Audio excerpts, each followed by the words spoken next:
അരുൺ സ്വാമി നമുക്കായി ആധ്യാത്മിക പ്രഭാഷണം നടത്തുന്നു. എല്ലാവരും പ്രഭാഷണം ശ്രവിക്കുന്നതിനും അതിനനുസരിച്ച് പ്രവർത്തിക്കുന്നതിനുമുള്ള തയ്യാറെടുപ്പോടുകൂടി ഗ്രൗണ്ടിലേക്ക് എത്തിച്ചേരണം എന്ന് അഭ്യർത്ഥിക്കുകയാണ്. പൂജനീയ അരുൺ സ്വാമി അല്പസമയത്തിനുള്ളിൽ വേദിയിലേക്ക് എത്തി നമ്മുടെ ആധ്യാത്മിക പ്രഭാഷണം ആരംഭിക്കുന്നതാണ്. വണ്ടൂർ ആഞ്ജനേയാശ്രമം തുടങ്ങിയിട്ട് ഏതാണ്ട് 4 വർഷം പിന്നിടുകയാണ്. സമൂഹ സേവനവും നിത്യ അന്നദാനവുമാണ് പ്രധാനമായി ആശ്രമത്തിൽ നടന്നുകൊണ്ടിരിക്കുന്നത്. ധാരാളം ഭക്തജനങ്ങൾ നിത്യേന സന്ദർശിക്കുകയും ഈ സൗകര്യങ്ങളെല്ലാം അവർ വേണ്ടുവോളം നുകർന്ന് ആധ്യാത്മിക രംഗത്ത് പ്രബുദ്ധരായി തീരാൻ ശ്രമിച്ചിട്ടുണ്ട് എന്നുള്ളതും എടുത്തു പറയത്തക്ക കാര്യമാണ്. നമ്മുടെ ഇന്നത്തെ പ്രഭാഷണ വിഷയം സനാതന ധർമ്മം അനുസരിച്ച് എങ്ങനെ നമ്മുടെ കുടുംബ ജീവിതം, കുടുംബ ബന്ധങ്ങൾ മുന്നോട്ട് കൊണ്ടുപോകാൻ കഴിയും എന്നുള്ളതിനെ കുറിച്ചാണ്. നമുക്ക് ഇപ്പോൾ അനുഭവപ്പെട്ടുകൊണ്ടിരിക്കുന്ന ധാരാളം പ്രശ്നങ്ങൾ നമ്മുടെ മുൻപിൽ നമ്മൾ ദിവസേന കാണുന്നു. ഇതിൽ നിന്നെല്ലാം മുക്തി നേടുന്നതിന് നമുക്ക് നമ്മുടെ സ്വാമിയുടെ പ്രഭാഷണം ഉപയുക്തമാകും എന്ന് കരുതുന്നു. പ്രിയപ്പെട്ട ഭക്തജനങ്ങളെ, നമ്മുടെ ശ്രീ ദുർഗാ ഭഗവതി ക്ഷേത്രത്തിലെ 4 ദിവസമായി നടന്നുകൊണ്ടിരിക്കുന്ന പ്രതിഷ്ഠാദിന മഹോത്സവത്തിന്റെ ഭാഗമായ അവസാന ദിനമാണിന്ന്. ഇന്ന് വിപുലമായ പരിപാടികളാണ് നമ്മൾ ആസൂത്രണം ചെയ്തിരുന്നത്. അതിൽ ഘോഷയാത്ര വളരെ ഗംഭീരമായി സമാപിച്ചിരിക്കുകയാണ്. ഇപ്പോൾ നമ്മൾ പ്രഭാഷണത്തിന്, ആധ്യാത്മിക പ്രഭാഷണത്തിന്, അനുഗ്രഹ പ്രഭാഷണത്തിന് വേണ്ടി വെയിറ്റ് ചെയ്യുകയാണ്. നമ്മളോടൊപ്പം ഉള്ളത് വണ്ടൂർ ചെറുകോട് ആഞ്ജനേയാശ്രമത്തിലെ ആചാര്യൻ ആരാധ്യനായ അരുൺ സ്വാമിയാണ്. അരുൺ സ്വാമി നമുക്കായി ധാരാളം ഉപദേശങ്ങളും നിർദ്ദേശങ്ങളും അതുപോലെ തന്നെ സനാതന ധർമ്മം എങ്ങനെയാണ്, സനാതന ധർമ്മം അനുസരിച്ച് നമ്മൾ ജീവിതം നയിക്കേണ്ടത്, ഇന്ന് സമൂഹത്തിൽ നടമാടിക്കൊണ്ടിരിക്കുന്ന, ദിവസേന നമ്മൾ കേട്ടുകൊണ്ടിരിക്കുന്ന എത്രയോ അപകടങ്ങളും അതുപോലെ തന്നെ കൊലപാതകങ്ങളും മറ്റ് വാർത്തകളും കൊണ്ട് നിറഞ്ഞിരിക്കുന്ന ഇന്നത്തെ ഈ സാഹചര്യത്തിൽ അരുൺ സ്വാമിക്ക് നിങ്ങളുടെ മനസ്സിനെ ശാക്തീകരിക്കുന്നതിനും വേണ്ടതായ എല്ലാ അനുഗ്രഹങ്ങൾ നൽകുന്നതിനും കഴിയും എന്ന് ഞാൻ പ്രതീക്ഷിക്കുകയാണ്. വണ്ടൂർ ചെറുകോട് ആഞ്ജനേയാശ്രമം ആരംഭിച്ചിട്ട് ഞാൻ ആദ്യം തന്നെ പറഞ്ഞിരുന്നു, ഏതാണ്ട് 4 വർഷം പൂർത്തിയാകുകയാണ്. സമൂഹ സേവനമാണ് അദ്ദേഹത്തിന്റെ പ്രധാന കർത്തവ്യം. അതുപോലെ തന്നെ ദിവസേനയുള്ള അന്നദാനം, വിശപ്പിന് അന്നം കൊടുക്കുക എന്നതിൽ കവിഞ്ഞ് നമുക്ക് മറ്റൊരു സത്കർമ്മവും ചെയ്യാനില്ല എന്ന ഒരു തത്വം നമുക്കെല്ലാവർക്കും അറിയാവുന്നതാണ്. വിശപ്പിന്റെ വിളി അറിയാവുന്നവർക്കെല്ലാം ഇത് ദർശിക്കാൻ കഴിയും, അല്ലെങ്കിൽ അനുഭവിക്കാൻ കഴിയും. നമ്മൾ പലരും വിശപ്പിന്റെ വില അറിയാത്തവരാണ്. ഒരു നേരത്തെ അന്നത്തിന് വേണ്ടി ബുദ്ധിമുട്ടുന്ന 10,000-കണക്കിന് ആളുകളാണ് നമ്മുടെ ചുറ്റുപാടുമുള്ളത്. അവരെയെല്ലാം നമുക്ക് കണ്ടറിയുവാനും അവർക്ക് വേണ്ടതായ എല്ലാവിധ സഹായങ്ങളും നമ്മളാൽ കഴിയുന്നത് ചെയ്തു കൊടുക്കുന്നതിനും നമ്മൾ സദാ സന്നദ്ധനായിരിക്കണം. ഇതുമായി ബന്ധപ്പെട്ട നിങ്ങൾക്ക് ധാരാളം ഉപദേശങ്ങൾ നമ്മുടെ അരുൺ സ്വാമി നിങ്ങൾക്ക് നൽകും എന്ന് കരുതുന്നു. ആരാധ്യനായ അരുൺ സ്വാമിയെ നിങ്ങൾക്ക് അനുഗ്രഹ പ്രഭാഷണം, ആധ്യാത്മിക പ്രഭാഷണം നടത്തുന്നതിന് വേണ്ടി സ്വാഗതം ചെയ്യുന്നു.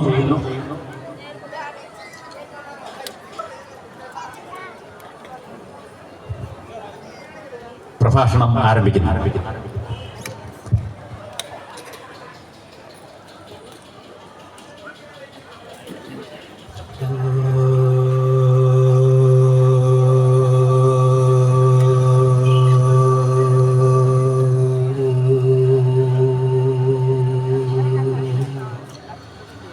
സദ്ഗുരുഭ്യോ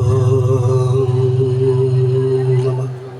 ഓം സഹനാവതു സഹനോ ഭുനക്തു സഹ വീര്യം കരവാവഹൈ തേജസ്വിനാവധീതമസ്തു മാ വിദ്വിഷാവഹൈ.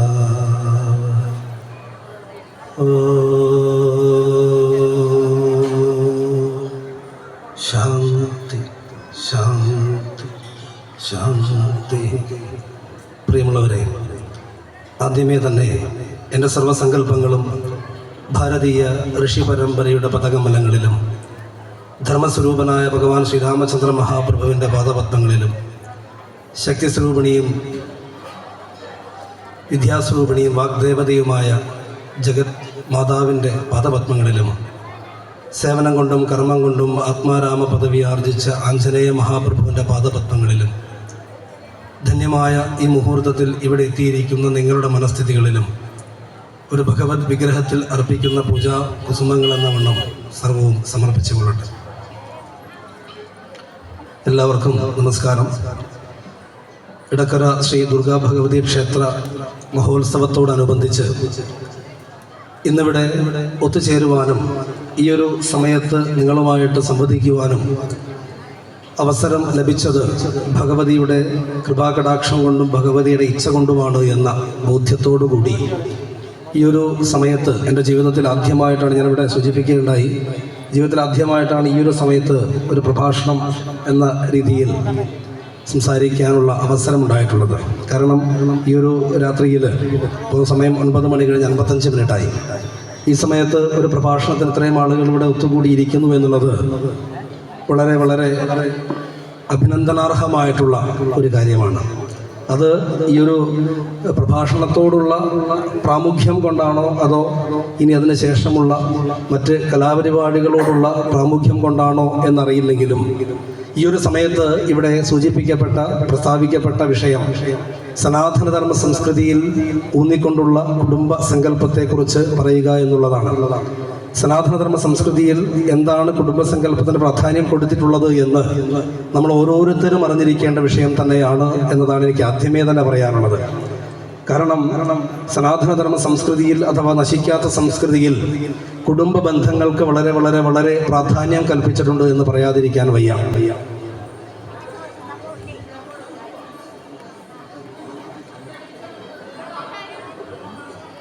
നോക്കൂ, നമ്മുടെ എല്ലാം സംസ്കൃതിയിൽ ഓരോ ഹൈന്ദവ കുടുംബത്തിനും മാതൃകയാക്കാവുന്ന ഒരു കുടുംബ സങ്കല്പം ഭാരത ഋഷീശ്വരന്മാർ നമുക്ക് നൽകിയിട്ടുണ്ട്.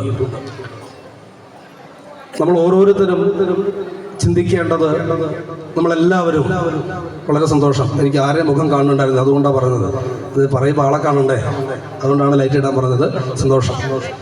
സനാതനധർമ്മ സംസ്കൃതിയിൽ ഒരു കുടുംബ ബന്ധം എന്താണ് എന്ന് ചിന്തിക്കാനുതകുന്ന ഒരു സമയമായിട്ട് മാത്രം ഇതിനെ പരിഗണിക്കുക. എല്ലാവരും, ഈ ഇരിക്കുന്ന എല്ലാ ആളുകളും ഓരോ കുടുംബ ബന്ധുക്കളാണ്, കുടുംബങ്ങൾ കൈകാര്യം ചെയ്യുന്ന ആളുകളാണ്. എന്നിരുന്നാലും ചില ഓർമ്മപ്പെടുത്തലുകൾ ഇന്നത്തെ കാലഘട്ടത്തിൽ ആവശ്യമാണ് എന്ന് തോന്നിയത് കൊണ്ടാണ് ഈ ഒരു വിഷയത്തെ തന്നെ സംസാരിക്കണമെന്ന് ആഗ്രഹിച്ചത്. നമുക്കെല്ലാവർക്കും അറിയാം, ഭാരത സംസ്കാരത്തിൽ മാതൃകാ കുടുംബം എന്ന് പറയുന്ന ഒരു വ്യവസ്ഥിതിയുണ്ട്. മാതൃകാ കുടുംബം ഏതാണെന്നറിയാമോ? ഹൈന്ദവ സനാതന സംസ്കൃതിയിൽ ആചാര്യന്മാർ നമുക്ക് നൽകിയിരിക്കുന്ന മാതൃകാ കുടുംബം ഏതാണെന്നറിയാമോ? അറിയോ? ശിവകുടുംബമാണ് മാതൃകാ കുടുംബമായിട്ട് കൽപ്പിച്ചിട്ടുള്ളത്. ശിവകുടുംബത്തിൻ്റെ ചിത്രം നമ്മളെല്ലാവരും കണ്ടിട്ടുള്ളവരാണ്. ശിവകുടുംബത്തിൽ ഗൃഹനാഥനായിട്ട് ഭഗവാൻ പരമശിവൻ ഉണ്ടാവും, അല്ലേ? ഉണ്ടോ ഇല്ലയോ? ശിവകുടുംബത്തിൻ്റെ ഫോട്ടോ കണ്ടിട്ടുണ്ടോ? കണ്ടവരൊന്ന് കൈപൊക്കിയാട്ടെ.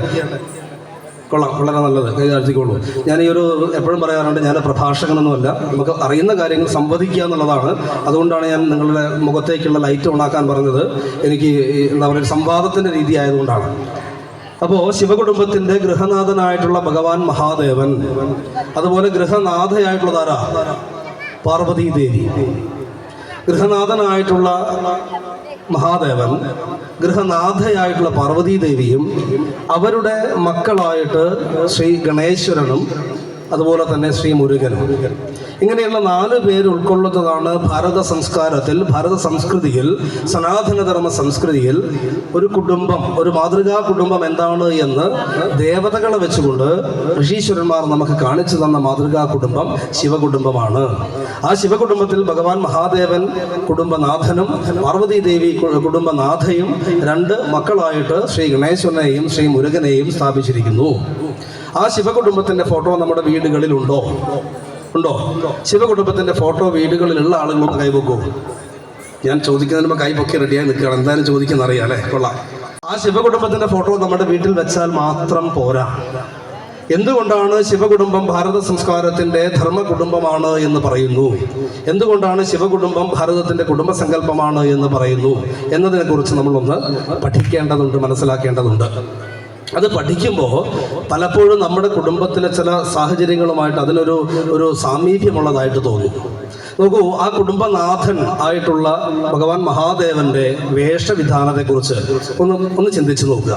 ഭഗവാൻ മഹാദേവൻ ധരിച്ചിരിക്കുന്ന വസ്ത്രം എന്താണ്? പുലിത്തോലാണ് ധരിച്ചിരിക്കുന്നത് അല്ലേ? അലങ്കരിച്ചിരിക്കുന്നത് മുഴുവൻ ചുടല ഭസ്മം കൊണ്ടാണ്. ദേഹത്ത് മേക്കപ്പ് നടത്തിയിട്ടുള്ളത് ചുടല ഭസ്മം കൊണ്ടാണ്. കഴുത്തിൽ ധരിച്ചിരിക്കുന്ന മുഴുവൻ രുദ്രാക്ഷമാണ്. കഴുത്തിലാണെങ്കിലും നല്ലൊരു പാമ്പുമുണ്ട്. ശിരസ് മുഴുവൻ ജട പിടിച്ചിട്ടുണ്ട്. ശരിയല്ലേ? മഹാദേവന്റെ രൂപം അങ്ങനെയല്ലേ? ആണോ അല്ലയോ? അങ്ങനെയുള്ള കുടുംബനാഥന്റെ കുടുംബനാഥയായിട്ടിരിക്കുന്ന പാർവതി ദേവിയുടെ വസ്ത്രവിധാനം ആലോചിച്ച് നോക്കൂ. നല്ല പട്ടുവസ്ത്രം, സ്വർണവും രത്നവും പതിപ്പിച്ച ആഭരണങ്ങൾ, ശരിയല്ലേ? നല്ല രീതിയിൽ കുങ്കുമക്കുറിക്കൂട്ടുകൾ കൊണ്ട്, ചന്ദനക്കുറിയും കുങ്കുമവും കൊണ്ട് മുഖത്ത് നന്നായിട്ട് മേക്കപ്പ് ചെയ്തിട്ടുണ്ട്. ശരിയോ തെറ്റോ? ഉറക്കെ പറയൂ. ശരിയാണ്. അങ്ങനെയെങ്കിൽ മഹാദേവന്റെ സ്വഭാവവും പാർവതി ദേവിയുടെ സ്വഭാവവും തമ്മിൽ വ്യത്യാസമില്ലേ? ഉണ്ടോ ഇല്ലയോ?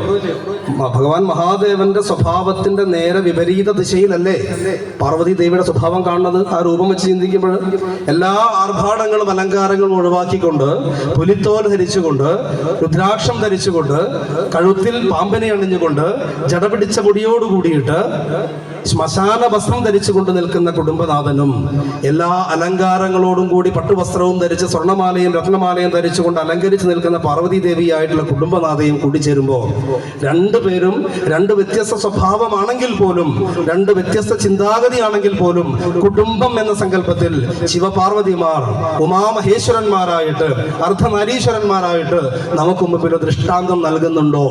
ആലോചിച്ച് നോക്കൂ. ഉണ്ടോ ഇല്ലയോ? ഇനി നമ്മുടെ കുടുംബത്തിലേക്ക് ആലോചിച്ച് നോക്കുക. ഭർത്താവിന്റെ ചിന്താഗതിക്ക് വിപരീത ദിശയിലായിരിക്കാം ഭാര്യയുടെ ചിന്താഗതി. ഭാര്യയുടെ ചിന്താഗതിക്ക് വിപരീത ദിശയിലായിരിക്കാം ഭർത്താവിന്റെ ചിന്താഗതി.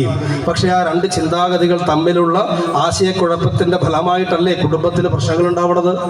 ആണോ അല്ലയോ? ഇതാണോ മഹാദേവനും പാർവതി ദേവിയും നമ്മളെ പഠിപ്പിച്ചത്?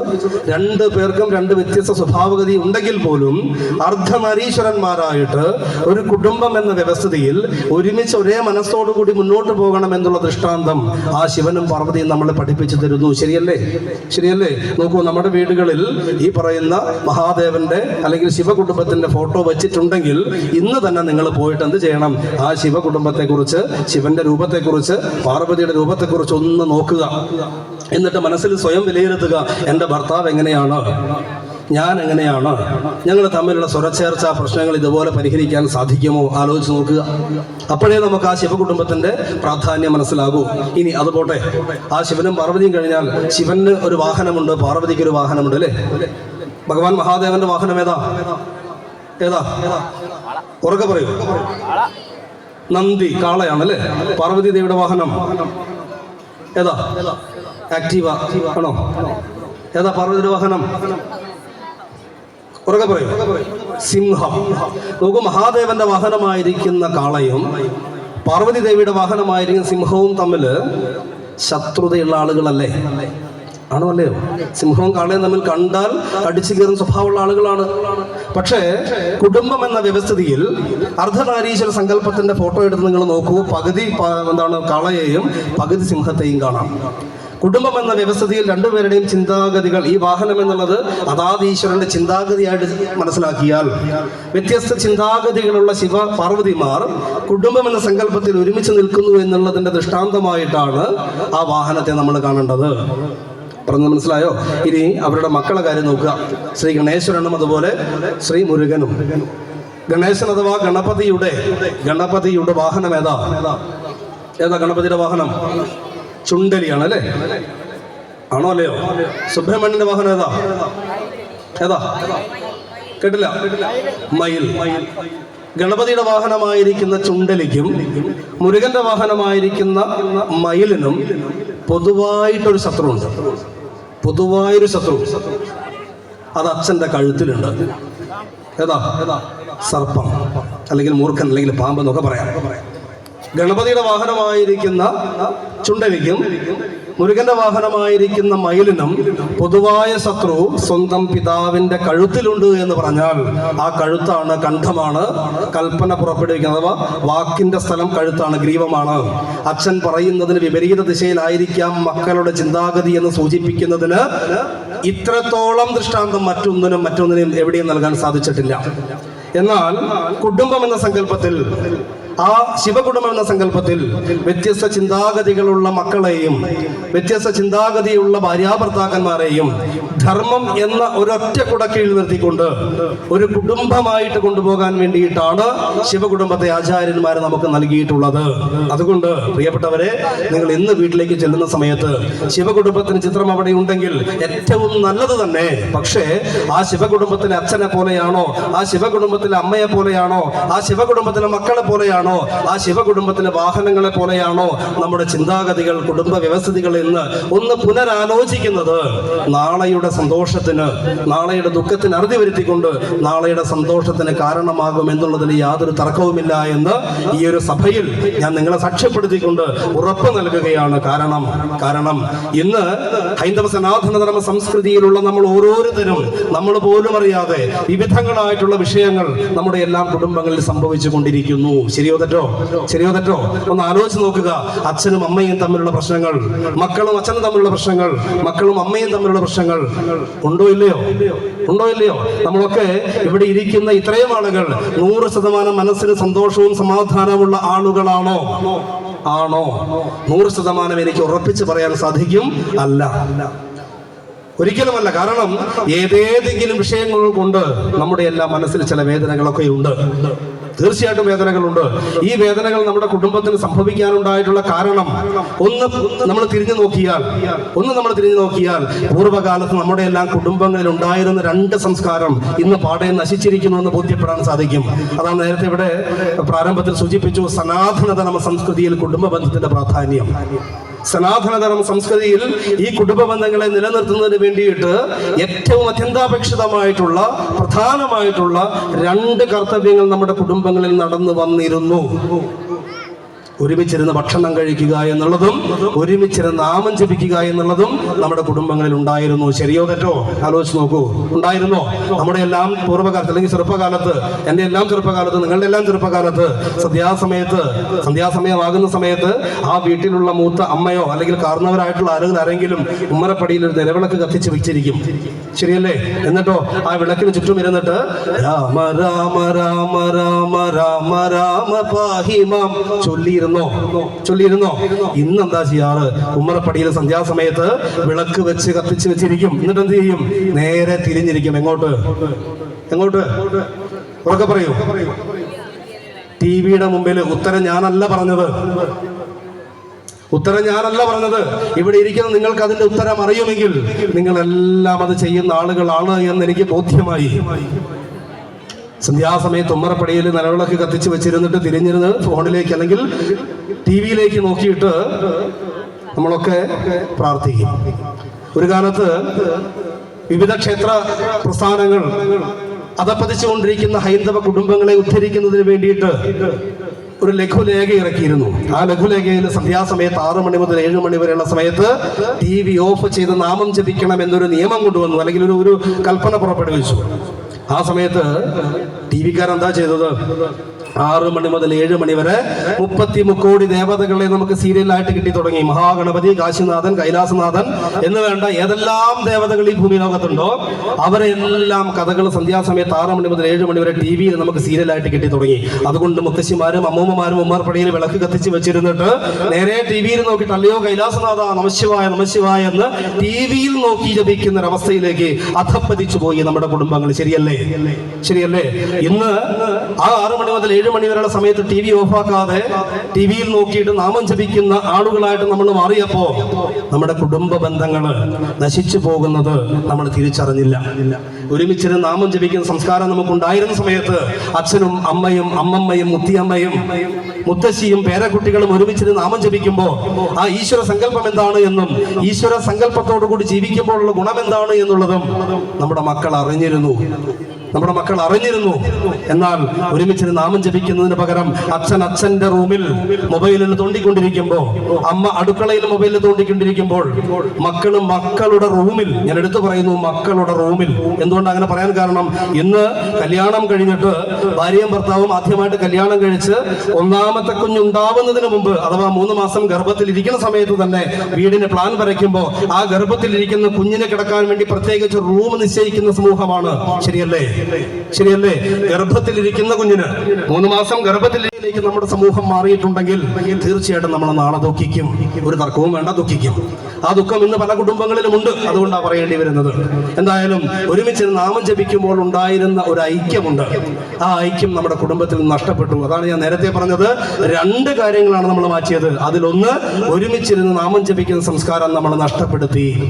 അതുകൊണ്ട് തന്നെ അച്ഛനും അമ്മയും അമ്മമ്മയും മുത്തിയമ്മയും പേരക്കുട്ടികളും ഒക്കെ കൂടിയുള്ള ആ ഒരു കുടുംബ ബന്ധം ഇന്ന് നമുക്കില്ലാതെയായി തീർന്നിരിക്കുന്നു. രണ്ടാമത് മാറ്റി നിർത്തിയ ഒരു കാര്യം ഒരുമിച്ചിരുന്ന് ഭക്ഷണം കഴിക്കുന്ന സംസ്കാരമാണ്. പണ്ടെല്ലാം നമ്മൾ വീട്ടിൽ സന്ധ്യാസമയമാകും അല്ലെങ്കിൽ ഭക്ഷണം കഴിക്കുന്ന സമയമാകുമ്പോൾ അച്ഛനും അമ്മയും മക്കളും എല്ലാവരും കൂടെ ഒരുമിച്ചിരുന്ന് ഭക്ഷണം വിളമ്പി കഴിച്ചിട്ട് പരസ്പരം കാര്യങ്ങൾ ചർച്ച ചെയ്തിട്ട് ജീവിച്ചിരുന്നൊരു കാലഘട്ടം ഉണ്ടായിരുന്നു. എന്നാൽ ഇന്ന് ഭക്ഷണം കഴിക്കുന്ന സമയമാകുമ്പോൾ ഭർത്താവിന് ഭാര്യ വിളമ്പി കൊടുക്കും. അപ്പൊ ഭർത്താവ് ചോദിക്കും, നീ കഴിക്കണില്ലേ? അപ്പോ ആ ഭാര്യ അഥവാ അമ്മ ഭർത്താവിനോട് പറയും, മകൻ വരട്ടെ, മകൻ പുറത്തു പോയതാണ്, അവൻ വരട്ടെ, വന്നിട്ട് കഴിക്കാന്ന് പറയും. അങ്ങനെ രാത്രി ഒരു 10, 11 മണി, 11:30, 12 മണി എത്രയോ ആവട്ടെ, അർദ്ധരാത്രി നട്ടപ്പാതിരി ആകുന്ന സമയത്ത് മക്കൾ വന്ന് വാതിലിൽ മുട്ടും, മകൻ വന്ന് വാതിലിൽ മുട്ടും. അമ്മ വാതിൽ തുറന്നു കൊടുക്കുന്നു. മകനോട് ചോദിക്കുന്നു, മോനെ ഭക്ഷണം വിളമ്പട്ടെ, ചോറ് വിളമ്പട്ടെ? മകനെന്താ പറയാ? ഉത്തരം, അതിനും ഞാനല്ല പറഞ്ഞത്, ഇവിടെ ഇരിക്കുന്ന അമ്മമാരാ പറഞ്ഞത്. അതുകൊണ്ട് ഇതേ അമ്മമാർ ഇതൊക്കെ അനുഭവിക്കുന്നു എന്ന് എനിക്ക് ബോധ്യമാകുന്നു.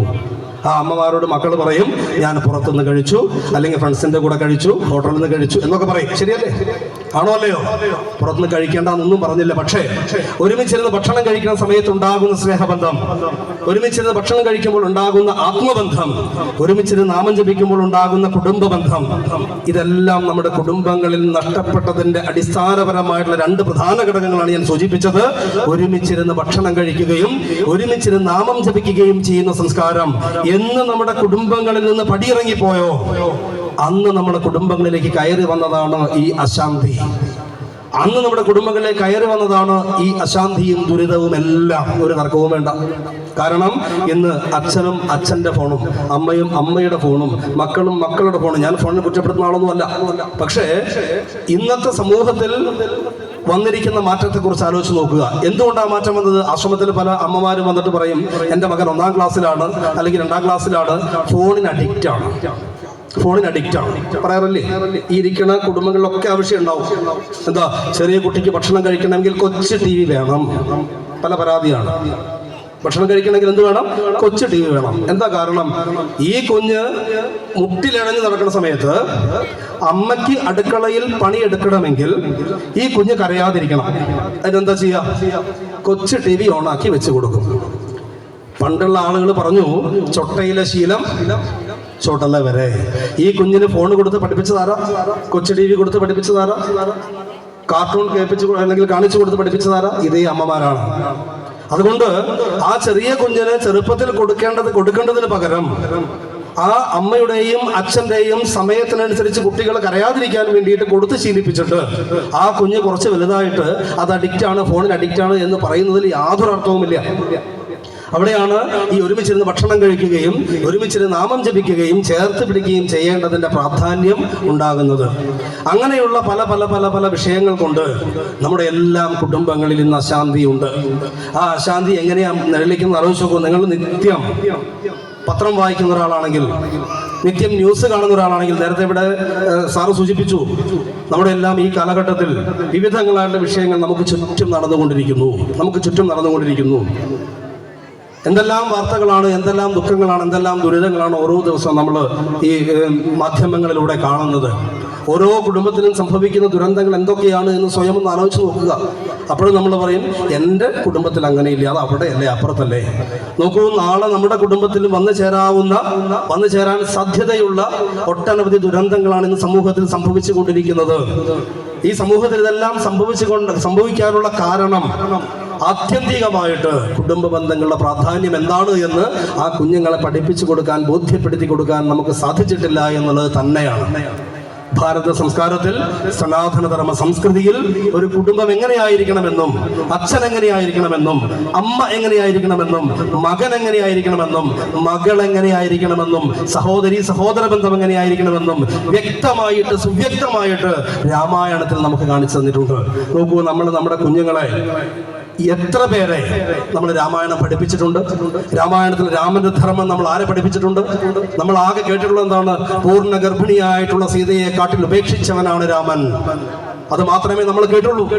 എന്തുകൊണ്ടാണ് രാമൻ പൂർണ്ണഗർഭിണിയായ സീതയെ കാട്ടിൽ ഉപേക്ഷിച്ചതാണോ, വാൽമീകി ആശ്രമത്തിൽ എത്തിച്ചതാണോ എന്നുള്ളത് നമ്മൾ ചിന്തിച്ചില്ല. ആരോ പറഞ്ഞത് കേട്ടിട്ട് പൂർണ്ണഗർഭിണിയായ സീതയെ കാട്ടിൽ ഉപേക്ഷിച്ചവനാണോ മര്യാദാ പുരുഷോത്തമനെന്ന് നിങ്ങൾ പറയുന്ന രാമൻ എന്ന് ചോദിക്കാൻ നമ്മൾ മുമ്പിൽ നിന്നു. എന്നാൽ അതേ സമയത്ത് അച്ഛൻ പറഞ്ഞൊരു വാക്കിന് വേണ്ടിയിട്ട്, അച്ഛന്റെ സത്യത്തെ പാലിക്കുന്നതിന് വേണ്ടിയിട്ട് ഏറ്റവും ശ്രേഷ്ഠനായിട്ടുള്ള പുത്രൻ, അച്ഛന്റെ വാക്കിനെ അനുസരിക്കുന്നവനും അച്ഛൻ പറഞ്ഞ വാക്കിനെ പാലിക്കുന്നവനുമാണ് ശ്രേഷ്ഠനായിട്ടുള്ള പുത്രൻ എന്ന് കാണിച്ചു കൊടുത്ത ശ്രീരാമനെ നമ്മൾ കണ്ടില്ല. നോക്കൂ, നമ്മുടെ അച്ഛൻ ഒരു ദിവസം പറയുകയാണ്, മോനെ, നിനക്ക് ആ മുമ്പിലുള്ള 10 ഏക്കർ അല്ലെങ്കിൽ 1 ഏക്കർ വയൽ നിനക്ക് പതിച്ചു തരാമെന്ന് നമ്മുടെ അച്ഛൻ പറഞ്ഞു എന്ന് കരുതുക. പിറ്റേ ദിവസം രാവിലെ അച്ഛൻ പറയുകയാണ്, അത് നിനക്കല്ല, നിന്റെ അനിയനാണത് കൊടുക്കുന്നത് എന്ന് പറഞ്ഞാൽ, അന്ന് കോടതിയിൽ ഈ അച്ഛനെ കയറ്റാൻ വേണ്ടിയിട്ട് കോടതിയിൽ കേസ് ഫയൽ ചെയ്യുന്ന ആളുകളാണ് ഇന്നത്തെ സമൂഹം. ശരിയല്ലേ? അത് 5 സെന്റിനാവട്ടെ, 1 സെന്റിനാവട്ടെ, ഒരു നടവഴിക്ക് വേണ്ടിയിട്ടാവട്ടെ, സ്വന്തം മാതാവിനെയും പിതാവിനെയും എതിരെ കേസ് കൊടുക്കുന്ന ഒരു സംസ്കാരത്തിലേക്ക് നമ്മൾ എത്തിയെടുത്താണ്. ഒരു മഹത്തായിട്ടുള്ള അയോധ്യ എന്ന സാമ്രാജ്യത്തെ നിനക്ക് തരാമെന്ന് പറഞ്ഞപ്പോൾ പിറ്റേ ദിവസമായപ്പോഴേക്കും നിനക്കല്ല, നിന്റെ അനിയനാണ് കൊടുക്കുന്നത്, നീ കാട്ടിലേക്ക് വനവാസത്തിന് പോകൂ എന്ന് പറഞ്ഞപ്പോൾ അച്ഛന്റെ വാക്കാണ് എനിക്ക് വലുത് എന്ന് പറഞ്ഞുകൊണ്ട് അച്ഛന്റെ വാക്ക് അനുസരിക്കുന്നതിന് വേണ്ടിയിട്ട് കാട്ടിലേക്ക് കയറിപ്പോയ രാമനെ നമ്മൾ കണ്ടില്ല. മറിച്ച് രാമൻ ചെയ്തു എന്ന് ആക്ഷേപിക്കുന്ന അധർമ്മത്തിന്റെ പേരിൽ രാമനെ നമ്മൾ മാറ്റി നിർത്തി. ആ രാമൻ പഠിപ്പിച്ചൊരു സംസ്കാരം നമുക്കുണ്ട്. എന്താണ് പുത്രധർമ്മം എന്ന് പഠിപ്പിച്ചിട്ടുണ്ട്, എന്താണ് പിതൃധർമ്മം എന്ന് പഠിപ്പിച്ചിട്ടുണ്ട്, എന്താണ് മാതൃധർമ്മം എന്ന് പഠിപ്പിച്ചിട്ടുണ്ട്, എന്താണ് സഹോദരി സഹോദരം എന്ന് പഠിപ്പിച്ചിട്ടുണ്ട്, ഒരു രാജാവിന്റെ ധർമ്മം എന്താണെന്ന് പഠിപ്പിച്ചിട്ടുണ്ട്. അത്തരുണത്തിൽ രാമായണം പൂർണ്ണമായിട്ട് നോക്കിയാൽ, മനസ്സിലാക്കിയാൽ, ഒരു വ്യക്തി എപ്രകാരമാണ് ജീവിക്കേണ്ടത് എന്ന്, ഒരു വ്യക്തി എപ്രകാരമാണ് ധർമ്മത്തെ അടിസ്ഥാനപ്പെടുത്തി ജീവിക്കേണ്ടത് എന്ന് വ്യക്തമായിട്ട് പഠിപ്പിച്ചു തരുന്ന ഒരു ഗ്രന്ഥമാണ് അധ്യാത്മ രാമായണം. എന്നാൽ നമ്മൾ ഇവിടെ ഇരിക്കുന്ന എല്ലാ ആളുകളും, 90% ആളുകളും വിചാരിച്ചു വെച്ചത് കർക്കിടക മാസം 1-ാം തീയതി മുതൽ 30-ാം തീയതി വരെ വായിച്ചു തീർക്കേണ്ട ഒരു കഥാപുസ്തകമാണ് രാമായണം എന്ന് മാത്രം ധരിച്ചു വെച്ചത്. ശരിയല്ലേ? ആ രാമായണത്തിന്റെ തത്വത്തെക്കുറിച്ച് നമ്മൾ മനസ്സിലാക്കി ഒന്ന് ആലോചിച്ച് നോക്കുക. ആ രാമായണ തത്വത്തെ നമ്മുടെ മക്കളിലേക്ക് പകർന്നു കൊടുത്തൊന്ന് ആലോചിച്ച് നോക്കുക. നമ്മുടെ മക്കൾക്ക് വേണ്ടിയിട്ട് ആ രാമായണത്തിൽ രാമൻ ആരായിരുന്നുവെന്നും, ദശരഥൻ ആരായിരുന്നുവെന്നും, കൈകേയി എന്താണെന്നും, ഭരതലക്ഷ്മണന്മാർ എന്തായിരുന്നുവെന്നും, രാവണ വിഭീഷണന്മാർ എന്തായിരുന്നുവെന്നും നമ്മുടെ മക്കൾക്ക് നമ്മൾ പറഞ്ഞു കൊടുത്തിരുന്നുവെങ്കിൽ ആ കുഞ്ഞുങ്ങൾ ധർമ്മത്തിലൂടെ സഞ്ചരിക്കുന്ന, മാതാവിനെ സംരക്ഷിക്കുന്ന, പിതാവിനെ സംരക്ഷിക്കുന്ന, സഹോദരി സഹോദര ബന്ധം നിലനിർത്തുന്ന, ഏറ്റവും നല്ല കുടുംബ ബന്ധം നിലനിർത്തുന്ന കുടുംബിനികളായിട്ട്, കുടുംബനാഥന്മാരായിട്ട്, ഗൃഹസ്ഥന്മാരായിട്ട് വളർന്നു വരുമെന്നുള്ളതിൽ യാതൊരു തർക്കവുമില്ല. എന്നാൽ നമ്മൾ അവിടെ രാമനെ കണ്ടില്ല, നമ്മളവിടെ സീതയെ കണ്ടില്ല. നമ്മളവിടെ കണ്ടത് അധർമ്മമാണ് എന്നുള്ളത് മാത്രമാണ് കണ്ടത്. ഞാൻ ഉദാഹരണം രാമായണത്തിനെടുത്ത് പറഞ്ഞു എന്ന് മാത്രം. ഭാരത സംസ്കാരത്തിൽ പൂർവ്വസൂരികളായിട്ടുള്ള ഋഷീശ്വരന്മാർ നമുക്ക് നൽകിയിട്ടുള്ള ആധ്യാത്മിക ഗ്രന്ഥങ്ങളിലൂടെ, ശാസ്ത്ര ഗ്രന്ഥങ്ങളിലൂടെ ഒരു വ്യക്തി എങ്ങനെയാണ് ജീവിക്കേണ്ടത് എന്ന് സുവ്യക്തമായിട്ട് നമ്മളെ പഠിപ്പിച്ചിട്ടുണ്ട്. എന്നാൽ അന്ധവിശ്വാസമാണ് എന്ന് പറഞ്ഞ് ഇതിനെല്ലാം തള്ളിക്കളഞ്ഞുകൊണ്ട് നമ്മൾ എന്ത് ചെയ്തില്ല? ആ മാർഗത്തെ അവലംബിച്ചില്ല, നമ്മളതിനെ സ്വീകരിച്ചില്ല, നമ്മളതിനെ തള്ളിക്കളഞ്ഞുകൊണ്ടേയിരുന്നു. അപ്രകാരത്തിൽ തള്ളിക്കളഞ്ഞുകൊണ്ടേയിരുന്നത് കൊണ്ട് ഈ ധർമ്മ സംസ്കാരം എന്താണ് എന്ന്, കുടുംബ സംസ്കാരം എന്താണ് എന്ന്, ധർമ്മചിന്ത എന്താണ് എന്ന് നമ്മളും പഠിച്ചില്ല, നമ്മുടെ മക്കളെയും പഠിപ്പിച്ചില്ല. ഇതാണ് നമുക്ക് പറ്റിയിട്ടുള്ള ഒന്നാമത്തെ അപജയം.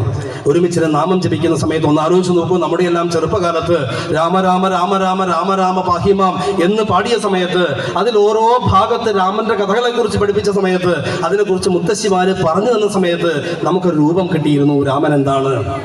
നമുക്കൊരു ബോധ്യമുണ്ടായിരുന്നു, ആരാണ് രാമൻ എന്നൊരു ബോധ്യം നമുക്കുണ്ടായിരുന്നു. അതുകൊണ്ട് തന്നെ ആ ധർമ്മചിന്തയിലൂടെ ജീവിച്ച് പോയിട്ടില്ല എങ്കിൽ ഈശ്വരന്റെ കോപം നമുക്കുണ്ടാകുമെന്ന് നമ്മൾ പഠിച്ചു വെച്ചു. ഈശ്വരന്റെ കോപമൊന്നുമില്ല, ഈശ്വരൻ കോപിക്കുന്ന ആളുമല്ല. പക്ഷേ നമ്മുടെ മനസ്സിൽ തെറ്റ് ചെയ്താൽ അത് ഈശ്വരൻ ക്ഷമിക്കുകയില്ല, നമുക്കൊരു ശിക്ഷയുണ്ടാകുമെന്നൊരു ഭയം നമ്മളിൽ ഉണ്ടായിരുന്നു. ആ ഭയം നമ്മളിൽ ഉണ്ടായിരുന്നത് കൊണ്ട് തെറ്റ് ചെയ്യാൻ നമ്മൾ ഭയപ്പെട്ടിരുന്നു. തെറ്റിലേക്ക് പോകാതെ നമ്മുടെ തലമുറ വളർന്നു വന്നിരുന്നു. എന്നാൽ ഇന്ന് വന്ന ഈ ഒരു പുതിയ തലമുറയിൽ, പുതിയൊരു കാലഘട്ടത്തിൽ ഈശ്വരൻ ഇല്ല എന്ന് പറയുന്ന ആളുകൾ കൂടിയത് കൊണ്ട്, ധർമ്മചിന്തയിൽ നടക്കേണ്ട കാര്യമില്ല എന്ന് പറയേണ്ടത് കൊണ്ട്, പൊതുവെ അച്ഛന്മാർ പറയും ഞാനും എൻ്റെ മക്കളും ഫ്രണ്ട്സിനെ പോലെയാന്ന് പറയും. എൻ്റെ അഭിപ്രായത്തിൽ, എൻ്റെ വ്യക്തിപരമായ അഭിപ്രായത്തിൽ അത് തെറ്റ് തന്നെയാണ്. അച്ഛൻ്റെ റോള് കൈകാര്യം ചെയ്യുമ്പോഴാണ് മക്കൾ നല്ല ആളുകളാവുക. അച്ഛൻ ഫ്രണ്ടിൻ്റെ റോള് കൈകാര്യം ചെയ്താൽ മക്കൾ നന്നാവുമെന്ന് വിശ്വസിക്കുന്ന ആളല്ല ഞാൻ. എൻ്റെ വ്യക്തിപരമായിട്ട് അഭിപ്രായം മാത്രമാണ്. അച്ഛൻ്റെ റോള് കൈകാര്യം ചെയ്യണം, ഫ്രണ്ട്ഷിപ്പ് വേണ്ട, സ്നേഹബന്ധം വേണ്ട, അതൊന്നുമല്ല പറയണത്. പക്ഷെ അച്ഛനാകുമ്പോൾ മാത്രമാണ് മക്കൾ മക്കളാവുകയുള്ളൂ. അച്ഛൻ എങ്ങനെ അച്ഛനാകണമെന്നും അമ്മ എങ്ങനെ അമ്മയാകണമെന്നും സഹോദരന്മാരെങ്ങനെ ആ റോള് കൈകാര്യം ചെയ്യണമെന്നും വ്യക്തമായിട്ട് നമുക്ക് മുമ്പിൽ പഠിപ്പിച്ചു തരുന്ന ആധ്യാത്മിക ഗ്രന്ഥമാണ് രാമായണം. ആ രാമായണത്തെ എങ്കിലും അടിസ്ഥാനപ്പെടുത്തി, ഏറ്റവും സിമ്പിളായിട്ട് പറഞ്ഞാൽ, മറ്റ് വേദഗ്രന്ഥങ്ങളിലേക്ക് ഒന്നും പോണ്ട, ഏറ്റവും സിമ്പിളായിട്ട് പറഞ്ഞ നമ്മുടെ ഭാഷയിൽ, മലയാള ഭാഷയിൽ മലപ്പുറത്തുകാരനായിട്ടുള്ള തുഞ്ചത്ത് രാമാനുജൻ എഴുത്തച്ഛൻ അധ്യാത്മ രാമായണ കിളിപ്പാട്ട് നമുക്ക് നൽകിയിട്ടുണ്ട്.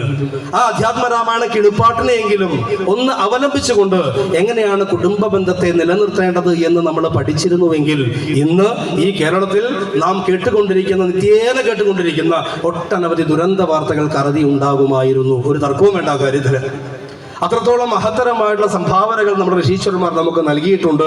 പക്ഷേ നമ്മളെല്ലാം ഇതിനെ നേരത്തെ ഞാൻ സൂചിപ്പിച്ചതുപോലെ അന്ധവിശ്വാസമാണ് എന്ന് പറഞ്ഞ് തള്ളിക്കളഞ്ഞുകൊണ്ട് നമ്മുടെ കുടുംബങ്ങളിലേക്ക് ധർമ്മ സംസ്കൃതിയെ കൊണ്ടുവരുന്ന മാർഗങ്ങളെല്ലാം കൊട്ടിയടച്ചുകൊണ്ട് ഭൗതിക ജീവിതത്തിൽ മാത്രം അടിയുറച്ചു നിൽക്കുന്ന ഒരു തലമുറയെ വാർത്തെടുക്കാൻ വേണ്ടി ശ്രമിച്ചത് കൊണ്ടാണ് നമ്മുടെ കുടുംബ ബന്ധങ്ങൾ ശിഥിലമായി കൊണ്ടിരിക്കുന്നത്. നോക്കൂ, എന്തെല്ലാം വാർത്തകളാണ് നമ്മൾ ഓരോ ദിവസവും കേൾക്കുന്നത്, എന്തെല്ലാം ദുരന്തങ്ങളാണ് കേൾക്കുന്നത്. അമ്മയെയും അച്ഛനെയും പോലും തിരിച്ചറിയാത്ത സമൂഹത്തിലേക്ക്, സംസ്കൃതിയിലേക്ക് നമ്മുടെ ആളുകൾ മാറി. ലഹരിക്ക് അടിമപ്പെടുന്ന യുവതലമുറയായിട്ട് നമ്മുടെ സമൂഹം മാറി. ഇന്ന് ദൃശ്യമാധ്യമങ്ങൾ, സോഷ്യൽ മീഡിയ ഒക്കെ ഉപയോഗിച്ച് നോക്കിക്കഴിയുമ്പോൾ അതിലെല്ലാം കാണുന്നത് 7ാം ക്ലാസ്സിലും 8ാം ക്ലാസ്സിലും പഠിക്കുന്ന പെൺകുട്ടികൾ ഉൾപ്പെടെയുള്ള ആളുകൾ ലഹരിക്ക് അടിമപ്പെടുന്നതാണ്. പൊതുവെ ഒരു ആധ്യാത്മിക പ്രഭാഷണ വേദിയായിട്ട് പോലും ഇവിടെ ഇത്രയും കുടുംബങ്ങൾ ഈ സമയത്ത് ഇവിടെ ഇരിക്കുന്ന സമയത്ത് ആധ്യാത്മിക വേദം അല്ലെങ്കിൽ വേദാന്തമല്ല പറയേണ്ടത് എന്നൊരു ബോധ്യം ഉള്ളത് കൊണ്ടാണ്. വളർന്നു വരുന്ന തലമുറയെ വാർത്തെടുക്കാൻ വേണ്ടിയിട്ട് നമ്മൾ പരിശ്രമിക്കുമ്പോൾ എല്ലാ അച്ഛനും അമ്മമാരും പറയും, ഞാൻ മക്കൾക്ക് വേണ്ടിയല്ലേ ജീവിക്കുന്നത്, ഞാൻ ഇത്രയും കഷ്ടപ്പെടുന്ന എൻ്റെ മക്കളെ പോറ്റാൻ വേണ്ടിയല്ലേ. അങ്ങനെ ചിന്തിക്കാറില്ലേ? ഉണ്ടോ ഇല്ലയോ? ഈ ഇവിടെ ഇരിക്കുന്ന ആളുകളൊക്കെ നിങ്ങളുടെ മക്കൾക്ക് വേണ്ടിയാണ് ജീവിക്കുന്നത് എന്ന ബോധ്യമുണ്ടോ? ഉണ്ടോ ഇല്ലയോ? മക്കൾക്ക് വേണ്ടിയാണ് നമ്മൾ ജീവിക്കുന്നത് എന്ന് ഉറപ്പുള്ളവരെന്ന് കൈപൊക്കിയേ. മക്കൾക്ക് വേണ്ടിയാണ് ജീവിക്കുന്നത് എന്ന് ഉറപ്പുള്ളവര് കൈ താഴ്ത്തു. കുറെ ആളുകൾ കൈ പൊക്കാത്തവരുണ്ട്. അവര് എന്തിനാ ജീവിക്കുന്നത്? ജനിച്ചു പോയത് കൊണ്ട് ജീവിക്കുന്നു എന്നാണോ? ആണോ? എനിക്ക് പറയാനുള്ളത് മക്കൾക്ക് വേണ്ടി അല്ല ജീവിക്കേണ്ടതെന്നാണ്. ആർക്ക് വേണ്ടിയാണ് ജീവിക്കേണ്ടത്? അവനവന് വേണ്ടി ജീവിക്കുമ്പോൾ ആ മക്കൾ നന്നാവുക. നമ്മളെല്ലാം ഒരു പൊതുധാരണയുണ്ട്, മക്കൾക്ക് വേണ്ടി ജീവിക്കണം.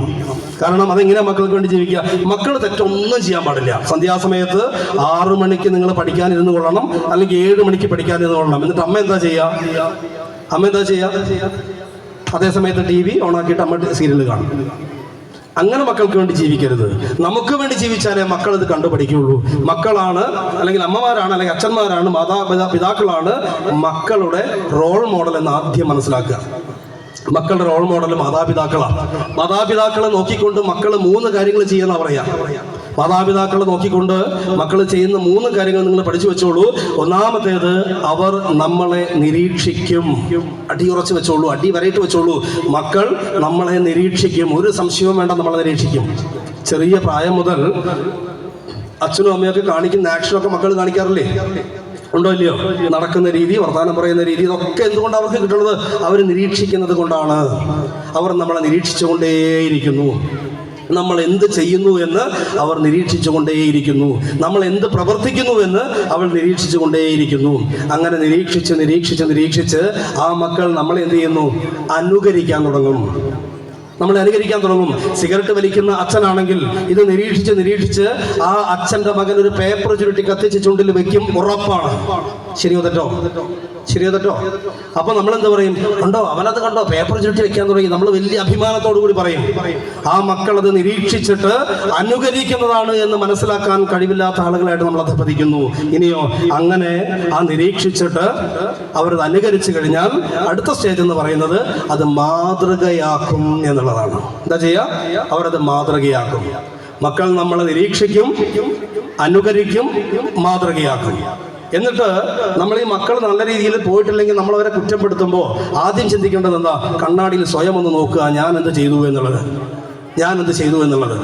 അവിടെയാണ് രാമായണം പോലെയുള്ള, ഭാരതം പോലെയുള്ള ഗ്രന്ഥങ്ങൾ, ഭാരതീയ ഋഷീശ്വരന്മാർ നമുക്ക് നൽകിയിട്ടുള്ള കുടുംബ ബന്ധത്തിന്റെ പ്രാധാന്യമൊക്കെ മനസ്സിലാക്കേണ്ടതും കുടുംബങ്ങളിൽ അത് പ്രാവർത്തികമാക്കേണ്ടതും ഈ ഒരു സമയത്താണ്. കാരണം മക്കൾ നമ്മളെ നിരീക്ഷിക്കുമെന്നും അവർ നമ്മളെ അനുകരിക്കുമെന്നും അവർ നമ്മളെ മാതൃകയാക്കുമെന്ന ബോധ്യമുണ്ടെങ്കിൽ ശ്രീരാമൻ കാണിച്ചു തന്ന, ശ്രീകൃഷ്ണൻ കാണിച്ചു തന്ന, പുരാണത്തിലെ ഋഷീശ്വരന്മാർ നമുക്ക് നൽകിയിട്ടുള്ള എല്ലാ രീതിയിലുമുള്ള സദ്ബുദ്ധിയുള്ള, സത്ചിന്തയുള്ള, സദ്ധർമ്മബോധമുള്ള കുടുംബത്തെ വാർത്തെടുക്കണമെങ്കിൽ അതുപോലെ നമ്മളും ആകണമെന്നുള്ള ബോധ്യം നമുക്ക് ഉണ്ടാക്കേണ്ടത് ഇത്തരം ഗ്രന്ഥങ്ങളിലൂടെയാണ്.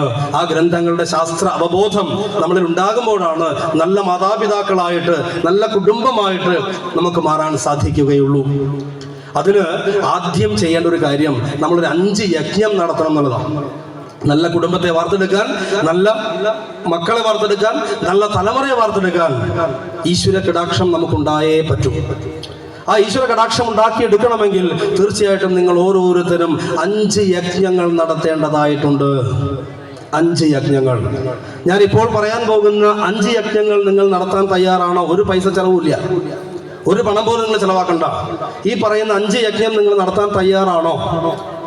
പറഞ്ഞു കഴിഞ്ഞിട്ടില്ല. 5 യജ്ഞം എന്താണെന്ന് ഞാൻ പറയാം. പക്ഷെ പറയുന്നതിന് ഞാൻ ചോദിക്കുകയാണ്, 5 യജ്ഞം നടത്താൻ നിങ്ങൾ തയ്യാറാണോ? ആണെങ്കിൽ ഒന്ന് കൈവക്കുക. ഇത് ഞാൻ പറഞ്ഞു കഴിഞ്ഞിട്ട് പറ്റില്ല എന്ന് പറയരുത് കേട്ടോ. ഇപ്പം നിങ്ങൾ കൈയൊക്കെ പൊക്കിയ ആളുകൾ എനിക്ക് ഓർമ്മയുണ്ട്, ഒരു 8-9 പേര് കൈ പൊക്കിയിട്ടുണ്ട്. ഇത് പറഞ്ഞു കഴിഞ്ഞിട്ട് അയ്യോ എനിക്ക് പറ്റില്ല എന്ന് പറയരുത്. ഞാൻ കൃത്യമായിട്ട് നോട്ട് ചെയ്ത് വെച്ചിട്ടുണ്ട് 8 പേരെ. അപ്പം പറയട്ടെ 5 യജ്ഞങ്ങൾ. ബാക്കിയുള്ളവരിത് കേട്ട് കഴിഞ്ഞിട്ട് നടത്താൻ പറ്റൂല എന്ന് പറഞ്ഞാൽ മതി. 5 യജ്ഞങ്ങളെ നമ്മൾ ശാസ്ത്രത്തിൽ പറയുന്നു പഞ്ചമഹായജ്ഞങ്ങൾ. എന്താ പറയാ? ഉറക്കെ പറയൂ. കേട്ടില്ല? ചാപ്പാട് കഴിച്ചില്ലേ? ഇവിടെ സദ്യയൊക്കെ ഉണ്ടായിരുന്നല്ലോ, ഭക്ഷണം കഴിച്ചില്ലേ ആരും? പിന്നെന്താ കേൾക്കാത്തത്? ഉറക്കെ പറയൂ. പഞ്ചമഹായജ്ഞങ്ങൾ, 5 മഹത്തരമായിട്ടുള്ള യജ്ഞങ്ങൾ നമുക്ക് നടത്താൻ സാധിക്കണം. ആ 5 യജ്ഞങ്ങൾ നടത്തിയാൽ തീർച്ചയായിട്ടും ഗുരുകടാക്ഷത്തോടുകൂടി, ഈശ്വര കടാക്ഷത്തോടുകൂടി, പിതൃകടാക്ഷത്തോടുകൂടി, നരകടാക്ഷത്തോടുകൂടി, ഭൂതകടാക്ഷത്തോടുകൂടി നമുക്ക് നമ്മുടെ കുടുംബത്തെ മുന്നോട്ട് കൊണ്ടുപോകാൻ സാധിക്കും. ആ പഞ്ചമഹായജ്ഞം എന്ന് പറയുന്നത് ഒന്നാമത്തേത് ദേവയജ്ഞം. എന്താ പറയാ? ഒന്നാമത്തേത് ഉറക്കെ പറയണം. നിങ്ങളൊക്കെ ബാലെ കാണാൻ ഇങ്ങനെ ഇരിക്കാതെ എനിക്ക് നന്നായിട്ട് അറിയാം. പക്ഷെ അതിനു മുമ്പ് നമുക്കൊരു നാടകം കേൾക്കാം. ഒന്നാമത്തെ യജ്ഞം ഏതാ? ഉറക്കെ പറയൂ. ദേവയജ്ഞം. രണ്ടാമത്തത് ഋഷിയജ്ഞം. ഏതാണ്? ഋഷിയജ്ഞം. മൂന്നാമത്തത് പിതൃയജ്ഞം. നാലാമത്തത് നരയജ്ഞം. അഞ്ചാമത്തത് ഭൂതയജ്ഞം. ദേവയജ്ഞം, ഋഷിയജ്ഞം, പിതൃയജ്ഞം, നരയജ്ഞം, ഭൂതയജ്ഞം. ഈ 5 യജ്ഞങ്ങളാണ് നമ്മൾ നടത്തേണ്ടത്. അതെന്താണെന്ന് ഞാൻ പറയാം. അതിനു മുമ്പ് ഒരു കാര്യം മനസ്സിലാക്കൂ. നമ്മളെല്ലാവരും, നമുക്കെല്ലാവർക്കും കടം ഉണ്ടോ? കടം ഉണ്ടോ? കടമുണ്ടോ? നമുക്കെല്ലാവർക്കും, ഞാൻ ഉറപ്പിച്ച് പറയുന്നു, 3 തരത്തിലുള്ള കടങ്ങളുണ്ട്, 3 തരത്തിലുള്ള ബാധ്യതയുണ്ട്, 3 തരത്തിലുള്ള കടങ്ങളുണ്ട്. അയ്യോ 3 ഒന്നും അല്ല അല്ലേ? കനറ ബാങ്കിലുണ്ട്, സ്റ്റേറ്റ് ബാങ്കിലുണ്ട്, കോപ്പറേറ്റീവ് ബാങ്കിലുണ്ട്, അയൽക്കൂട്ടത്തിലുണ്ട്. ഞാൻ ആ കടമല്ല ഉദ്ദേശിച്ചത്. ആധ്യാത്മികമായിട്ട് നമ്മൾ ഈ ഭൂമിയിൽ ജനിച്ചതിന്റെ പേരിൽ, ഈ ഭൂമിയിൽ ഒരു മനുഷ്യ ശരീരം നമുക്ക് ലഭിച്ചതിന്റെ പേരിൽ, ജീവൻ നമുക്ക് ലഭിച്ചതിന്റെ പേരിൽ, ഈ ഭൂമിയിൽ ജീവിക്കുന്നത് കൊണ്ട് 3 തരത്തിലുള്ള കടം നമുക്കുണ്ട്. അതിലൊന്നാമത്തെ കടം ദേവനോടുള്ള കടം, ദേവഋണം എന്ന് പറയുന്നു. രണ്ടാമത്തെ കടം ഋഷിയോടുള്ള കടം, ഋഷിഋണം എന്ന് പറയുന്നു. മൂന്നാമത്തെ കടം പിതൃക്കളോടുള്ള കടം, പിതൃഋണം എന്ന് പറയുന്നു. ഇങ്ങനെയുള്ള 3 കടങ്ങളോട് കൂടിയിട്ടാണ് നമ്മൾ ഓരോരുത്തരും ഈ ഭൂമിയിൽ ജനിച്ചുകൊണ്ടിരിക്കുന്നത്, ജനിച്ചത്, ഇനി ജനിക്കാനിരിക്കുന്നതും ഈ 3 കടങ്ങളോട് കൂടിയിട്ടാണ്. അതായത് ഈ ഭൂമിയിൽ ജനിക്കുന്നതിന് വേണ്ടിയിട്ട് കാരണമായിട്ടുള്ളത് ഒരു പിതൃപരമ്പരയുടെ അനുഗ്രഹമല്ലേ? എനിക്കൊരു അച്ഛനും അമ്മയും ഉള്ളത് കൊണ്ടല്ലേ ഞാൻ ജനിച്ചത്. എൻ്റെ അച്ഛനും അമ്മയ്ക്കും ഒരു പിതൃപരമ്പര ഉള്ളത് കൊണ്ടല്ലേ ഞാൻ ജനിച്ചത്. ആണോ അല്ലയോ? നമുക്ക് പുറകിലേക്ക് പോയാൽ എത്രയോ എത്രയോ എത്രയോ പിതൃപരമ്പരയുടെ നിലവിലെ അവസാനത്തെ ഒരു കണ്ണിയല്ലേ ഞാനും നിങ്ങളും. ആണോ അല്ലയോ? ആണോ അല്ലയോ? ആരും ഭൂമിയിൽ നിന്ന് കൂണ് പൊന്തുന്നത് പോലെ പൊന്തി വന്നിട്ടില്ല എന്നുള്ളതാണ് എനിക്ക് തോന്നുന്നത്. ഇവിടെ ഇരിക്കുന്ന ആരും അങ്ങനെ ജനിച്ചവരായിരിക്കില്ല. ഒരു പിതൃപരമ്പരയുടെ ഭാഗമായിട്ട് ആണ് നമ്മൾ ഓരോരുത്തരും ഈ മനുഷ്യ ശരീരം സ്വീകരിച്ചിരിക്കുന്നത്. അതുകൊണ്ട് തന്നെ ഞാൻ ഉൾപ്പെടുന്ന, എൻ്റെ മാതാപിതാക്കൾ ഉൾപ്പെടുന്ന, അവരുടെ പിതൃപരമ്പര ഉൾപ്പെടുന്ന വലിയൊരു സമൂഹത്തിന്റെ പിതൃപരമ്പരയുടെ ഭാഗമായിട്ട് ഞാൻ ജനിച്ചു എന്നുള്ളത് കൊണ്ട് ആ പിതൃപരമ്പരയോട് എനിക്കൊരു കടപ്പാടുണ്ട്. ശരിയോ തെറ്റോ? ശരിയോ തെറ്റോ?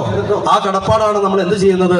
പിതൃബലിയോടും അല്ലെങ്കിൽ പിതൃപിണ്ഡമൊക്കെ സമർപ്പിച്ചുകൊണ്ട് കർക്കിടക വാവിനും എല്ലാം നമ്മൾ വാവുബലിയൊക്കെ നിർവഹിക്കാറില്ലേ? അത് ആ പിതൃപരമ്പരയെ സ്മരിക്കുന്നതിന് വേണ്ടിയിട്ടാണ്. ആ പിതൃപരമ്പരയിൽ ഞാൻ ജനിച്ചു എന്നുള്ളത് കൊണ്ടാണ്. ആ പിതൃക്കളോടുള്ള എൻ്റെ ബഹുമാനമാണ്, എൻ്റെ ആദരവാണ്, എൻ്റെ സ്നേഹമാണ്. അതാണ് ആ പിതൃ പരമ്പരയോട് ഞാൻ ചെയ്യുന്ന എൻ്റെ കടം വീട്ടൽ. അങ്ങനെയാണ്. ആ പിതൃക്കളോട് എനിക്ക് കടമുണ്ട്. ഇനി അതേപോലെ മറ്റൊരു കടമാണ് ദേവഋണം, ദേവന്മാരോടുള്ള കടം. എന്താ ദേവന്മാരോടുള്ള കടം?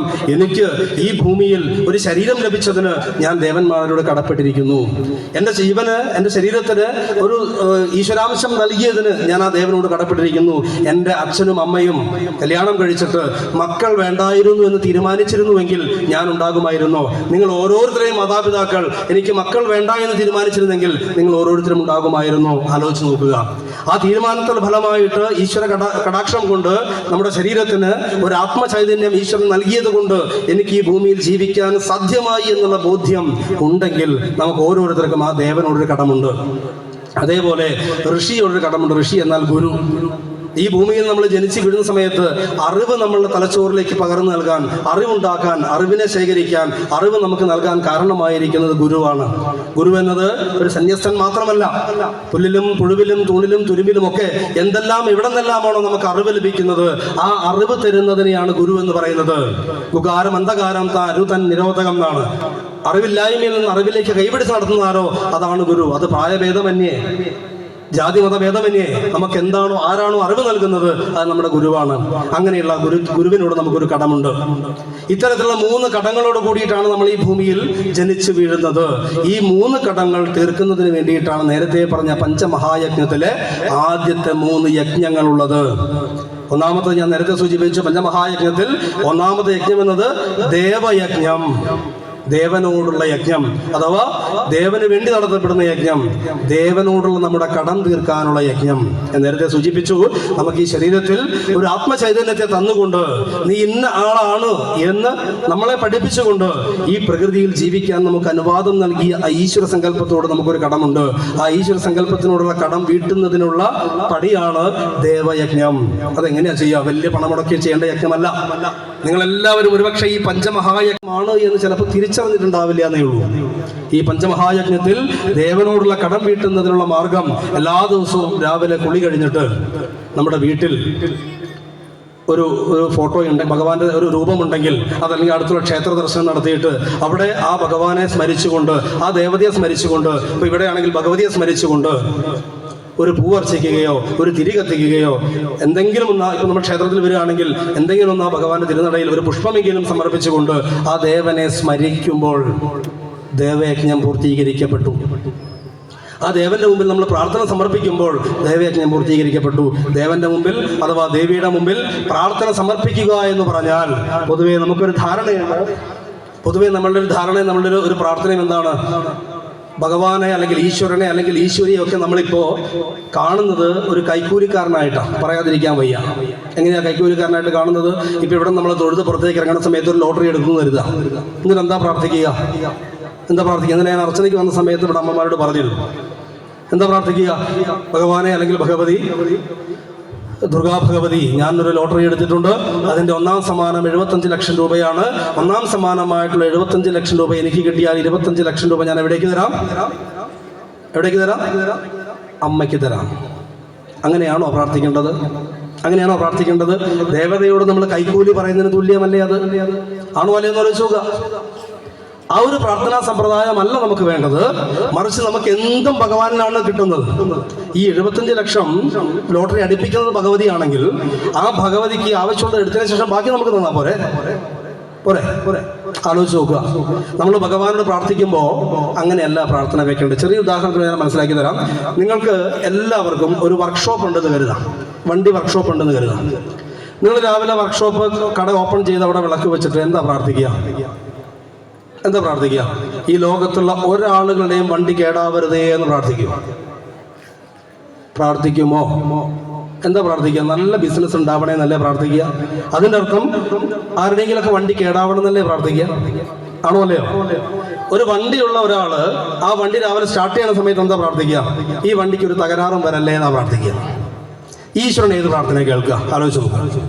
ഇനി അതേപോലെ തന്നെ നമ്മളിപ്പോൾ ഈ ക്ഷേത്രത്തിൻ്റെ നേതൃത്വത്തിൽ ഒരു ഹോസ്പിറ്റൽ ഇവിടെ ആരംഭിച്ചു എന്ന് കരുതുക, അല്ലെങ്കിൽ നമുക്ക് സ്വന്തമായിട്ട് ഹോസ്പിറ്റൽ ഉണ്ടെന്ന് കരുതുക. ആ ഹോസ്പിറ്റലിൽ രാവിലെ നമ്മൾ പ്രാർത്ഥിക്കുന്ന സമയത്ത് ഹോസ്പിറ്റലിൻ്റെ മുതലാളി നമ്മളാണ് എന്ന് കരുതുക.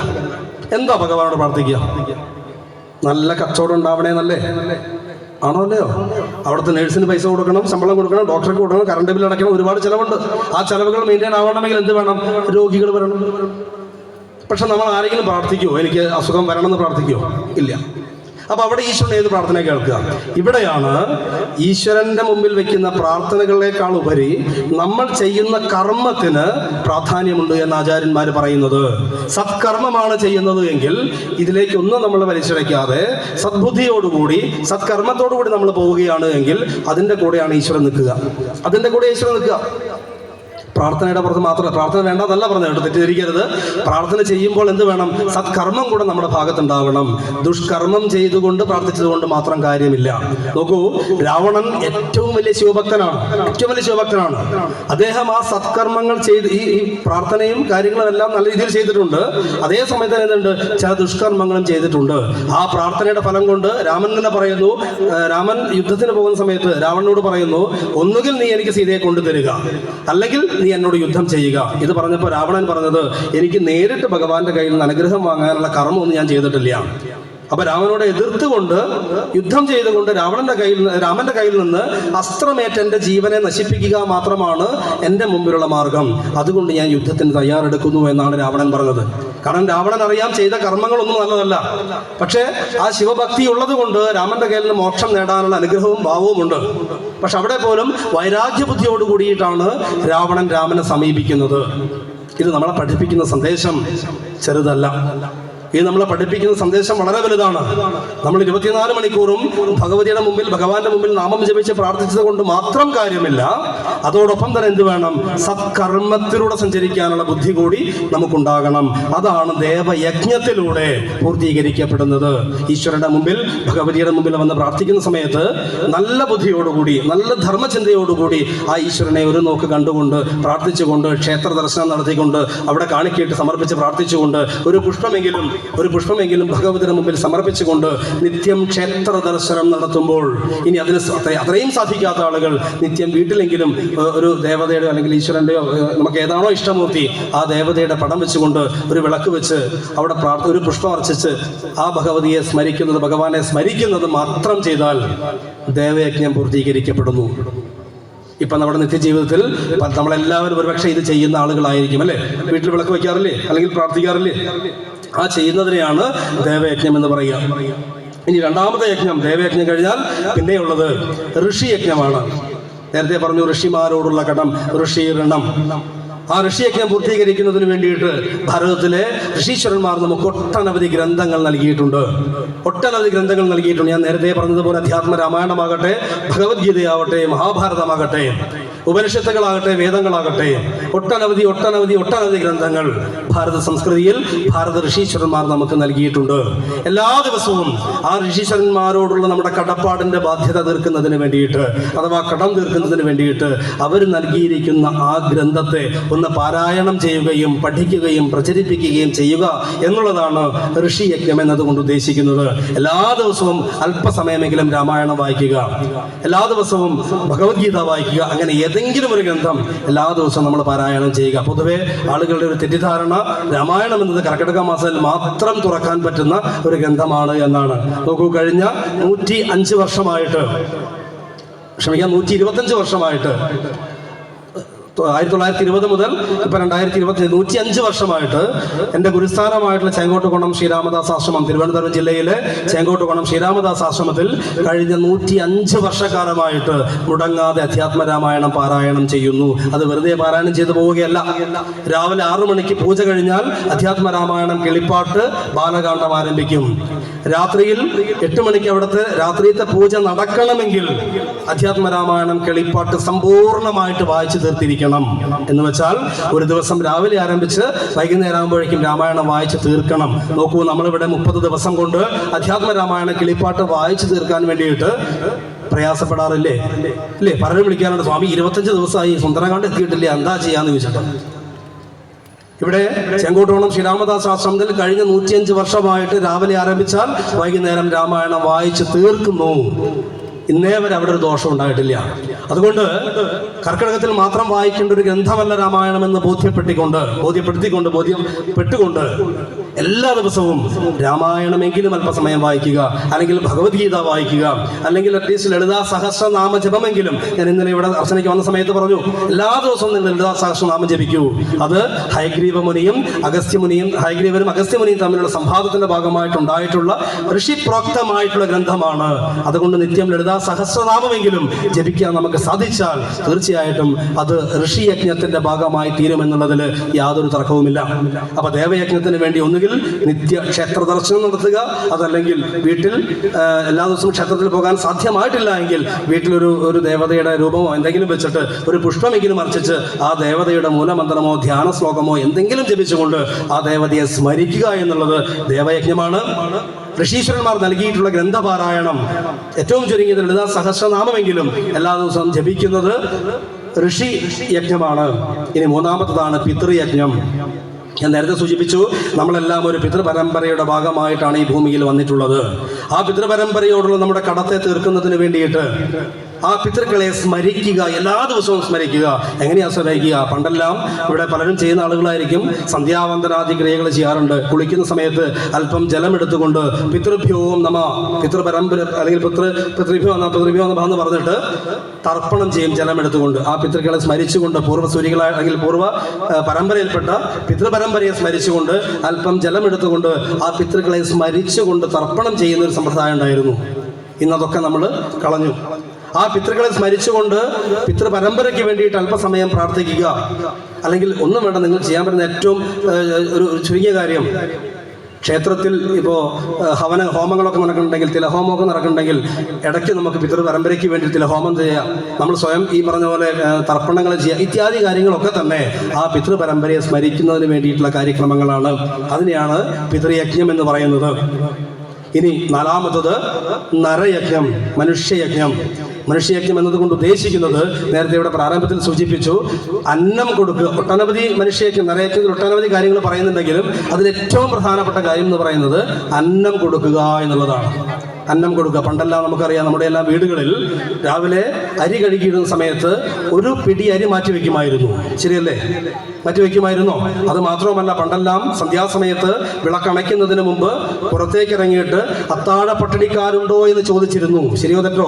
ഇതൊക്കെ ആധുനിക കാലഘട്ടത്തിൽ വന്നപ്പോൾ ഇതെല്ലാം വെറും വേണ്ടാത്ത സംസ്കാരമായി എന്ന് പറഞ്ഞ് തള്ളിക്കളഞ്ഞപ്പോൾ നശിപ്പിക്കപ്പെട്ടത് വലിയൊരു സംസ്കാരമാണ്, വലിയൊരു യജ്ഞമാണ്. ഒരു പിടി അരി മാറ്റി വെച്ചുകൊണ്ട് വിശക്കുന്ന വയറുകളിലേക്ക് അന്നം ആവശ്യമുള്ള സ്ഥലങ്ങളിലേക്ക് അത് എത്തിച്ചുകൊണ്ടുള്ള സംസ്കാരം നമുക്കുണ്ടായിരുന്നു. എന്നാൽ നമ്മളെല്ലാം ഇപ്പൊ ചിന്തിക്കും അതിന്റെ ആവശ്യമില്ലല്ലോ. കാരണം എന്താ, ഇപ്പോ അരി കിട്ടാത്തവരില്ല, വിശപ്പില്ലാത്തവരില്ല എന്ന് നമുക്ക് വേണമെങ്കിൽ പറയാം. പക്ഷേ ആ ഒരു സംസ്കാരം ഇപ്പോഴും ആവശ്യമുള്ള ആളുകളുണ്ട്. മനുഷ്യന് അന്നം കൊടുക്കുക എന്നത് മാത്രമല്ല, ഒട്ടനവധി ദുഃഖിക്കുന്ന, ദുരിതം അനുഭവിക്കുന്ന, പ്രാരബ്ധം അനുഭവിക്കുന്ന, വേദന അനുഭവിക്കുന്ന സഹജീവികൾ നമ്മുടെ ചുറ്റിനുമുണ്ട്. ശരിയോ തെറ്റോ? പക്ഷെ നമ്മളിപ്പോൾ എന്താ ചെയ്യേണ്ടത്? നമ്മളെക്കാൾ ഉയരത്തിൽ, നമ്മുടെ വീടിനേക്കാൾ ഉയരത്തിൽ മതിൽ കെട്ടിയിട്ട് അതിൻ്റെ അകത്ത് ഒതുങ്ങിക്കൂടിയപ്പോൾ ചുറ്റുവട്ടം നമ്മൾ തിരിച്ചറിഞ്ഞില്ല, ചുറ്റുവട്ടം ദുഃഖം നമ്മൾ തിരിച്ചറിഞ്ഞില്ല, അയൽവക്കക്കാരുടെ വേദന നമ്മൾ തിരിച്ചറിഞ്ഞില്ല. അതുകൊണ്ട് അത് തിരിച്ചറിയാത്ത മക്കളായിട്ട് നമ്മുടെ മക്കളിലേക്കാണ് ആ കുട്ടികൾ പഠിച്ച് വളരുന്നത് എന്ന് ബോധ്യം നമുക്കുണ്ടെങ്കിൽ മറ്റുള്ളവനെ സഹായിക്കാനുള്ള മനസ്സ് ഉണ്ടാക്കിയെടുക്കുന്ന ആളുകളായിട്ട് നമ്മുടെ മക്കളെ വളർത്തിയെടുക്കാൻ വേണ്ടിയിട്ട് ഈ നരയജ്ഞം എന്നത് സഹായിക്കുമെന്ന് ഓർക്കുക. അതാണ് 4ാമത്തെ യജ്ഞമായിട്ടുള്ള നരയജ്ഞം. 5ാമത്തെ യജ്ഞം ഭൂതയജ്ഞമാണ്. ഭൂതയജ്ഞം എന്ന് പറഞ്ഞാൽ നമ്മൾ പൊതുവെ ഭൂതം എന്ന് പറഞ്ഞാൽ എന്താ, കൊമ്പൊക്കെയുള്ള, നാക്ക് നീട്ടിയിട്ടുള്ള, അല്ലേ? അതല്ല ഭൂതം. ഈ പ്രകൃതിയിൽ ജനിച്ചിരിക്കുന്ന, അത് പ്രകൃതിയിൽ ജീവിച്ചിരിക്കുന്ന സമസ്ത ജീവരാശികളെയും ഭൂതം എന്നാണ് കൽപ്പിക്കപ്പെട്ടിട്ടുള്ളത്. അതിൽ സസ്യങ്ങളും പക്ഷിമൃഗാദികളും വൃക്ഷലതാദികളും ഒക്കെ ഉൾപ്പെടുന്ന ഈ പ്രകൃതിയാണ് ഭൂതം എന്നതുകൊണ്ട് ഉദ്ദേശിക്കുന്നത്. ഭൂതയജ്ഞം എന്നതുകൊണ്ട് ഉദ്ദേശിക്കുന്നത് ഈ പ്രകൃതിയെ സംരക്ഷിക്കുക എന്നുള്ളതാണ്. നോക്കൂ, വേനൽക്കാലമാണ് വരാൻ പോകുന്നത്, അല്ലേ? നല്ല കുംഭം മീന മാസത്തിൽ നമുക്കറിയാം നല്ല വേനലായിരിക്കും. ജലങ്ങളൊക്കെ, ഈ കുളങ്ങളും കിണറുകളൊക്കെ വറ്റി വരണ സമയമാണ്. ഈ സമയത്ത് നമുക്ക് ദാഹിച്ചാൽ ഒരു കടയിൽ പോയി 20 രൂപ കൊടുത്താൽ ബിസ്ലറി വാട്ടർ അല്ലെങ്കിൽ ഡ്രിങ്കിങ് പാക്കേജ് വാട്ടർ നമുക്ക് വാങ്ങി കുടിക്കാം. പക്ഷേ പറന്നു വരുന്നൊരു കിളി ദാഹിച്ചാൽ എന്ത് ചെയ്യുന്ന ആലോചിച്ച് നോക്കുക. റോഡിലൂടെ പോകുന്ന ഒരു പട്ടി അതിന് ദാഹിച്ചാൽ എന്ത് ചെയ്യുന്ന ആലോചിച്ച് നോക്കുക. അതുപോലെ ഭൂമി ജലാംശമില്ലാതെ നഷ്ടപ്പെട്ടു പോകുമ്പോൾ നമ്മുടെ മുറ്റത്തുള്ള ചെറിയ ചെറിയ ചെടികൾ എന്ത് ചെയ്യുന്ന ആലോചിച്ച് നോക്കുക. ആ പ്രകൃതിയിലുള്ള ജീവരാശികളെ സംരക്ഷിക്കാനുള്ള ബാധ്യത കൂടി അല്ലയോ മനുഷ്യ നിനക്കുണ്ട് എന്നാണ് ആർഷഭാരത സംസ്കൃതിയിൽ ഗുരുക്കന്മാർ നമ്മളെ പഠിപ്പിച്ചത്. അതുകൊണ്ടാണ് ഭൂതയജ്ഞം എന്ന് പറയുന്ന ഒരു ഭാഗം തന്നെ വെച്ചത്. ആ ഭൂതയജ്ഞത്തിന്റെ ഭാഗമായിട്ട് പ്രകൃതിയെ സ്നേഹിക്കുക. ഈ സസ്യങ്ങളെയും മൃഗങ്ങളെയും പക്ഷിലതാദികൾക്കും ഒക്കെ വേണ്ടതായിട്ടുള്ള കാര്യങ്ങൾ ഒന്നും വേണ്ട. നമ്മുടെ വീട്ടുമുറ്റത്ത് ഒരു പാത്രത്തിൽ കുറച്ച് വെള്ളം വെച്ചാൽ അതിലേ പറന്നു പോകുന്ന ഒരു കാക്കയോ കുരുവിയോ പ്രാവോ ഉണ്ടെങ്കിൽ അതിന് ദാഹിച്ചാൽ ആ വെള്ളം കുടിക്കാം. രാവിലെ അല്പം അരിമണി എടുത്ത് പുറത്തേക്ക് ഇട്ട് കൊടുത്താൽ അത് വല്ല പ്രാവും കഴിച്ചു പോകും. ഇങ്ങനെ ആ സമസ്ത നമ്മുടെ മുറ്റത്ത് ഒരു തുളസി ചെടി ഉണ്ടെങ്കിൽ അല്ലെങ്കിൽ ഒരു എന്തെങ്കിലും ചെടി ഉണ്ടെങ്കിൽ അതിന് ജലാംശമില്ലെങ്കിൽ അതിന് ചുവട്ടിൽ അല്പം വെള്ളം ഒഴിച്ചു കൊടുത്താൽ ആ ചെടിയിലുള്ള ജീവനെ ഉദ്ദീപിപ്പിക്കാനുള്ള കാരണമായിട്ട് നമുക്ക് മാറാൻ സാധിക്കും. ഇങ്ങനെ പ്രകൃതിയെ സ്നേഹിക്കുക എന്നുള്ളതാണ് ഈ പഞ്ചമഹായജ്ഞത്തിന്റെ ഭൂതയജ്ഞം നമ്മളെ പഠിപ്പിക്കുന്നത്. ഇത്തരത്തിലുള്ള 5 യജ്ഞങ്ങൾ നോക്കൂ. 1ാമത്തെ യജ്ഞം ദേവയജ്ഞം. ദേവയജ്ഞം ചെയ്യുന്നതിന് എന്തെങ്കിലും ചെലവുണ്ടോ? നേരത്തെ പറഞ്ഞ എന്തെങ്കിലും ചെലവുണ്ടോ? നിത്യം നമ്മുടെ രാവിലെ കുളി കഴിഞ്ഞിട്ട് ആ ഭഗവത് സ്മരണയോടുകൂടി നമുക്ക് ദേശത്തൊരു ദേവതയുണ്ട്, നമ്മുടെ കുലത്തിന് അഥവാ കുടുംബത്തിനൊരു ദേവതയുണ്ടാകും, ദേശത്തിനൊരു ദേവതയുണ്ട്, ഗ്രാമത്തിന് ദേവതയുണ്ട്. ഇങ്ങനെ വിവിധ ദേവതകളുണ്ട്, അല്ലേ? നമുക്കൊക്കെ കുലത്തിനൊരു ദേവത ഉണ്ടാവില്ലേ, കുടുംബദേവത ഉണ്ടാവില്ലേ? ആ കുടുംബദേവത കഴിഞ്ഞാൽ ഈ ഗ്രാമത്തിനൊരു ദേവതയുണ്ട്, ഈ ഗ്രാമദേവത കഴിഞ്ഞാൽ ഈ ദേശത്തിനൊരു ദേവതയുണ്ട്, ഈ ദേശദേവത കഴിഞ്ഞാൽ ഒരു മഹാക്ഷേത്ര ദേവതയുണ്ട്. ഇങ്ങനെ 4 വിധാനത്തിലാണ് ഒരു വ്യക്തിയെ സംബന്ധിച്ച് ദേവൻ നിലനിൽക്കുന്നത്. കുടുംബദേവത അഥവാ കുലദേവത, ഗ്രാമദേവത, ദേശദേവത, മഹാക്ഷേത്ര ദേവത. ഇങ്ങനെ 4 വിധാനത്തിൽ ഒരു വ്യക്തിക്ക് ദേവതാ സങ്കല്പങ്ങളുണ്ട്. ഈ 4 വിധാനത്തിലുള്ള ക്ഷേത്ര സംവിധാനങ്ങളെ അഥവാ ദേവതാ സംവിധാനങ്ങളെ പ്രാർത്ഥിക്കുക, സ്മരിക്കുക എന്നുള്ളതാണ് ഒരു വ്യക്തിയുടെ ആത്യന്തികമായിട്ടുള്ള ദേവതാ യജ്ഞത്തിന്റെ കാര്യക്രമം. അതിന് പ്രത്യേകിച്ച് എന്തെങ്കിലും ചെലവുണ്ടോ നിങ്ങൾ സ്വയം ആലോചിച്ച് നോക്കുക. അതാണ് 1ാമത്തെ ദേവയജ്ഞം. 2ാമത്തെ ഋഷിയജ്ഞം എന്നത് എല്ലാ ദിവസവും നമ്മൾ കുളി കഴിഞ്ഞ് ദേവതാ യജ്ഞം കഴിഞ്ഞാൽ, ദേവതയെ പ്രാർത്ഥിച്ചു കഴിഞ്ഞാൽ ഋഷീശ്വരന്മാർ നൽകിയിരിക്കുന്ന ഗ്രന്ഥപാരായണം, ഏറ്റവും ചുരുങ്ങിയത് ലളിതാ സഹസ്രനാമ ജപമെങ്കിലും അതല്ലെങ്കിൽ ഒരു രാമായണത്തിലെ കുറച്ച് ഭാഗങ്ങളെങ്കിലും എല്ലാ ദിവസവും വായിച്ചു പോവുക എന്നുള്ളതാണ് ഋഷിയജ്ഞത്തിന്റെ ഭാഗം. 3ാമത് യജ്ഞം എന്ന് പറയുന്നത് പിതൃയജ്ഞമാണ്. ആ പിതൃയജ്ഞത്തിന് കുളിക്കുന്ന സമയത്ത് അല്ലെങ്കിൽ കുളി കഴിഞ്ഞിട്ട് അല്പം ജലം എടുത്തുകൊണ്ട് പിതൃക്കളെ സ്മരിച്ചുകൊണ്ട് എൻ്റെ പിതൃപരമ്പരയെ ഞാൻ സമർപ്പിക്കുന്നു, നമസ്കരിക്കുന്നു എന്നൊരു ഭാവനയോടുകൂടി, സങ്കല്പത്തോടുകൂടി പിതൃപരമ്പരയെ, അച്ഛനെ, അമ്മയെ, മുത്തച്ഛനെ, മുത്തശ്ശിയെ ഒക്കെ ഒന്ന് സ്മരിക്കുന്നത് പിതൃയജ്ഞത്തിന്റെ ഭാഗമാണ്. അതിനുശേഷം ചുറ്റുവട്ടത്തുള്ള ആളുകളെ, നമ്മുടെ കൂടെയുള്ള ആളുകളെ, എൻ്റെ കുടുംബത്തിലെ അംഗങ്ങളാണ്, ഈ ലോകം തന്നെ ഒരു കുടുംബമാണെന്ന ബോധ്യത്തോടുകൂടി എൻ്റെ കൂടെയുള്ളവൻ്റെ വിഷമം പരിഹരിക്കാൻ, അവൻ്റെ ദുഃഖം പരിഹരിക്കാൻ എനിക്ക് എന്ത് ചെയ്യാൻ പറ്റുമെന്ന് ചിന്തിക്കുന്നിടത്താണ് നരയജ്ഞം. അതേപോലെ ഈ സമൂഹത്തിലുള്ള പക്ഷിമൃഗാദികളെ, വൃക്ഷലതാദികളെ സംരക്ഷിക്കുന്നതിന് എനിക്കെന്ത് ചെയ്യാൻ പറ്റും എന്നുള്ള ബോധ്യമുണ്ടാക്കുന്നിടത്താണ് 5ാമത്തെ യജ്ഞമായിട്ടുള്ള ഭൂതയജ്ഞം വരുന്നത്. ഈ 5 യജ്ഞങ്ങൾ ചെയ്തു തീർക്കുന്നതിന് നമുക്ക് എന്തെങ്കിലും സമയച്ചെലവോ അല്ലെങ്കിൽ പണച്ചെലവോ വരുന്നുണ്ടോ എന്ന് ആലോചിച്ച് നോക്കുക. അങ്ങനെ എന്തെങ്കിലും പണച്ചെലവ് വരുന്നുണ്ടോ? ആലോചിച്ച് നോക്കൂ. ഈ 5 മഹായജ്ഞങ്ങൾ ചെയ്യാൻ, ഇപ്പോൾ ഞാൻ നേരത്തെ ചോദിച്ചു പഞ്ചമഹായജ്ഞം ചെയ്യാൻ തയ്യാറുള്ളവർ എത്ര പേരുണ്ടെന്ന് ചോദിച്ചപ്പോൾ 8 പേരാ കൈപോക്കിയത്. ഈ 5 യജ്ഞങ്ങൾ ഞാനിപ്പോൾ പറഞ്ഞു കഴിഞ്ഞു. ഇനി നിങ്ങൾക്കിത് ചെയ്യുന്നതിന് എന്തെങ്കിലും തടസ്സമുണ്ടോ എന്ന് ആലോചിച്ചിട്ട് ഒരു കാര്യം ഞാൻ ചോദിക്കട്ടെ, പഞ്ചമഹായജ്ഞം ചെയ്യാൻ നിങ്ങൾ തയ്യാറാണോ? പഞ്ചമഹായജ്ഞവും നാളെ മുതൽ ചെയ്യാൻ പറ്റുമെന്നുള്ള ആളുകൾ ഒന്ന് കൈപൊക്കിയാട്ടെ. കുറച്ചു പേരൊക്കെ കൂടുതൽ പൊക്കിയിട്ടുണ്ട്, ബാക്കിയുള്ള ആളുകൾ ഇപ്പോഴും കൈ പൊക്കിയിട്ടില്ല. എനിക്കൊരു കുഴപ്പമില്ല. കാരണം ഞാനിവിടെ നേരത്തെ സൂചിപ്പിച്ചു, ആഞ്ജനേയാശ്രമം സ്ഥാപിതമായിട്ട് 4 വർഷമായി. ഈ വരുന്ന മാർച്ച് മാസം 17-ാം തീയതി മുതൽ, മാർച്ച് മാസം 25-ാം തീയതി മുതൽ ഏപ്രിൽ മാസം 17-ാം തീയതി വരുന്ന 25 ദിവസക്കാലം ആശ്രമത്തിന്റെ വാർഷികം നടക്കുകയാണ്, 4ാം വാർഷികം. ഞാനിത് പറയാനുള്ള കാരണം, ആഞ്ജനേയാശ്രമം സ്ഥാപിച്ച അന്ന് മുതൽ ഇന്ന് വരെയും എന്ന് വരേക്കും എല്ലാ ദിവസവും പഞ്ചമഹായജ്ഞ പ്രകാരം ആശ്രമത്തിലെ കാര്യക്രമങ്ങൾ നടന്നു പോകുന്നു എന്നുള്ളതാണ്. നിങ്ങൾ ആശ്രമത്തിൽ വരുമ്പോൾ രാവിലെയാണ് വരുന്നതെങ്കിൽ രാവിലെ അവിടെ 7 മണി സമയത്ത് രാവിലെ ആരാധന, ദേവപൂജ നടക്കും, ക്ഷേത്രപൂജ നടക്കും. ആ പൂജ നടക്കുന്ന ദേവയജ്ഞമാണ്. ആ ദേവയജ്ഞം കഴിഞ്ഞാൽ ഉടനെ തന്നെ അവിടെ അധ്യാത്മരാമായണ പാരായണം നടക്കും. എല്ലാ ദിവസവും അധ്യാത്മരാമായണ പാരായണം നടക്കും. ആ പാരായണം ഋഷിയജ്ഞമാണ്. ആ ഋഷിയജ്ഞം കഴിയുമ്പോൾ അധ്യാത്മരാമായണ പാരായണം കഴിഞ്ഞാൽ ഉടനെ അവിടെ ഹോമം നടക്കും. ഹോമത്തിൽ വരുന്ന ആളുകൾക്ക് എല്ലാവർക്കും തിലം കൊടുത്തുകൊണ്ട്, വിത്ത് കൊടുത്തുകൊണ്ട് ആ ഹോമകുണ്ടത്തിലേക്ക് ഹവിസ് സമർപ്പിക്കും. ആ ഹവിസ് സമർപ്പിക്കുന്നത് പിതൃയജ്ഞമായിട്ടാണ്. അത് കഴിഞ്ഞാൽ എല്ലാ ദിവസവും അവിടെ ഗോപൂജ നടക്കുന്നു. ആ ഗോപൂജ ഭൂതയജ്ഞത്തിന്റെ ഭാഗമായിട്ടാണ്. നേരത്തെ ഇവിടെ സൂചിപ്പിച്ചതുപോലെ രാവിലെ 7 മണി മുതൽ രാത്രി 10 മണി വരെ എല്ലാ ദിവസവും ഏത് സമയത്തും അവിടെ ഭക്ഷണം കൊടുത്തുകൊണ്ടേയിരിക്കുന്നു. അത് നേരത്തെ പറഞ്ഞ നരയജ്ഞത്തിന്റെ ഭാഗമാണ്. ഇങ്ങനെ പഞ്ചമഹായജ്ഞങ്ങളെ എല്ലാ ദിവസവും ആശ്രമത്തിൽ എനിക്ക് ഭഗവാന്റെ കൃപ കൊണ്ട് അത് ചിട്ടപ്പെടുത്തിയെടുക്കാൻ സാധിച്ചത് കൊണ്ട് മാത്രമാണ് ഇന്ന് എനിക്ക് നിങ്ങളുടെ മുമ്പിലും ഇത് സംസാരിക്കാൻ സാധിക്കുന്നത്. അതുകൊണ്ട് എൻ്റെ പ്രിയപ്പെട്ട കുടുംബാംഗങ്ങളെ, നമ്മുടെ കുടുംബത്തിൽ ഈ പറയുന്ന സ്നേഹവും സമാധാനവും സന്തോഷവും നമ്മുടെ മക്കൾ ധർമ്മചിന്തയിലൂടെയും വളരണമെങ്കിൽ ആത്യന്തികമായിട്ട് നമ്മൾ തയ്യാറാവേണ്ടത് ഭാരത ഋഷീശ്വരന്മാർ നമുക്ക് നൽകിയിട്ടുള്ള കുടുംബ ബന്ധത്തിൻ്റെ കെട്ടുറപ്പിന് അടിസ്ഥാനശിലമാകുന്നതിന് കാരണമാകുന്ന ഒരു കാര്യമാണ് പഞ്ചമഹായജ്ഞം. അതുകൊണ്ട് എല്ലാവരും നാളെ മുതൽ തന്നെ രാവിലെ മുതൽ നമ്മുടെ നിത്യജീവിതത്തിൻ്റെ ഭാഗമായിട്ട് പഞ്ചമഹായജ്ഞങ്ങളെ ചെയ്യുക. എങ്ങനെയാണ് ചെയ്യേണ്ടത്? കുളിക്കുന്ന സമയത്ത് ദേഹശുദ്ധി വരുത്തിയതിനു ശേഷം അല്പം ജലമെടുത്തിട്ട് എൻ്റെ പിതൃപരമ്പരയെ സ്മരിക്കുന്നു, എൻ്റെ അച്ഛനെ സ്മരിക്കുന്നു, എൻ്റെ അമ്മയെ സ്മരിക്കുന്നു. അവർ മരിക്കണമെന്നൊന്നുമില്ല സ്മരിക്കാൻ. പൊതുവെ ഒരു ധാരണയുണ്ട്, അച്ഛനമ്മയും ജീവിച്ചിരിക്കുമ്പോൾ എങ്ങനെയാണ് പിതൃസ്മരണ ചെയ്യുക എന്നുള്ളത്, അല്ലേ? പൊതുവെ അങ്ങനെ ധാരണയുണ്ട് നമ്മുടെ ആളുകളുടെ ഇടയിൽ. അച്ഛനമ്മയും ജീവിച്ചിരിക്കുന്നത് അപ്പം എങ്ങനെയാണ് തർപ്പണം ചെയ്യുക? നോക്കൂ, മനസ്സിൽ നിന്ന് സ്മരിക്കുന്നതിന് എന്താ കുഴപ്പം? അവർ മരിച്ചിട്ടേ സ്മരിക്കാൻ പാടുള്ളുന്നുണ്ടോ? എൻ്റെ അച്ഛനമ്മയെ മരിച്ചാലേ എനിക്ക് അവരെ സ്മരിക്കാൻ പാടുള്ളുന്നുണ്ടോ?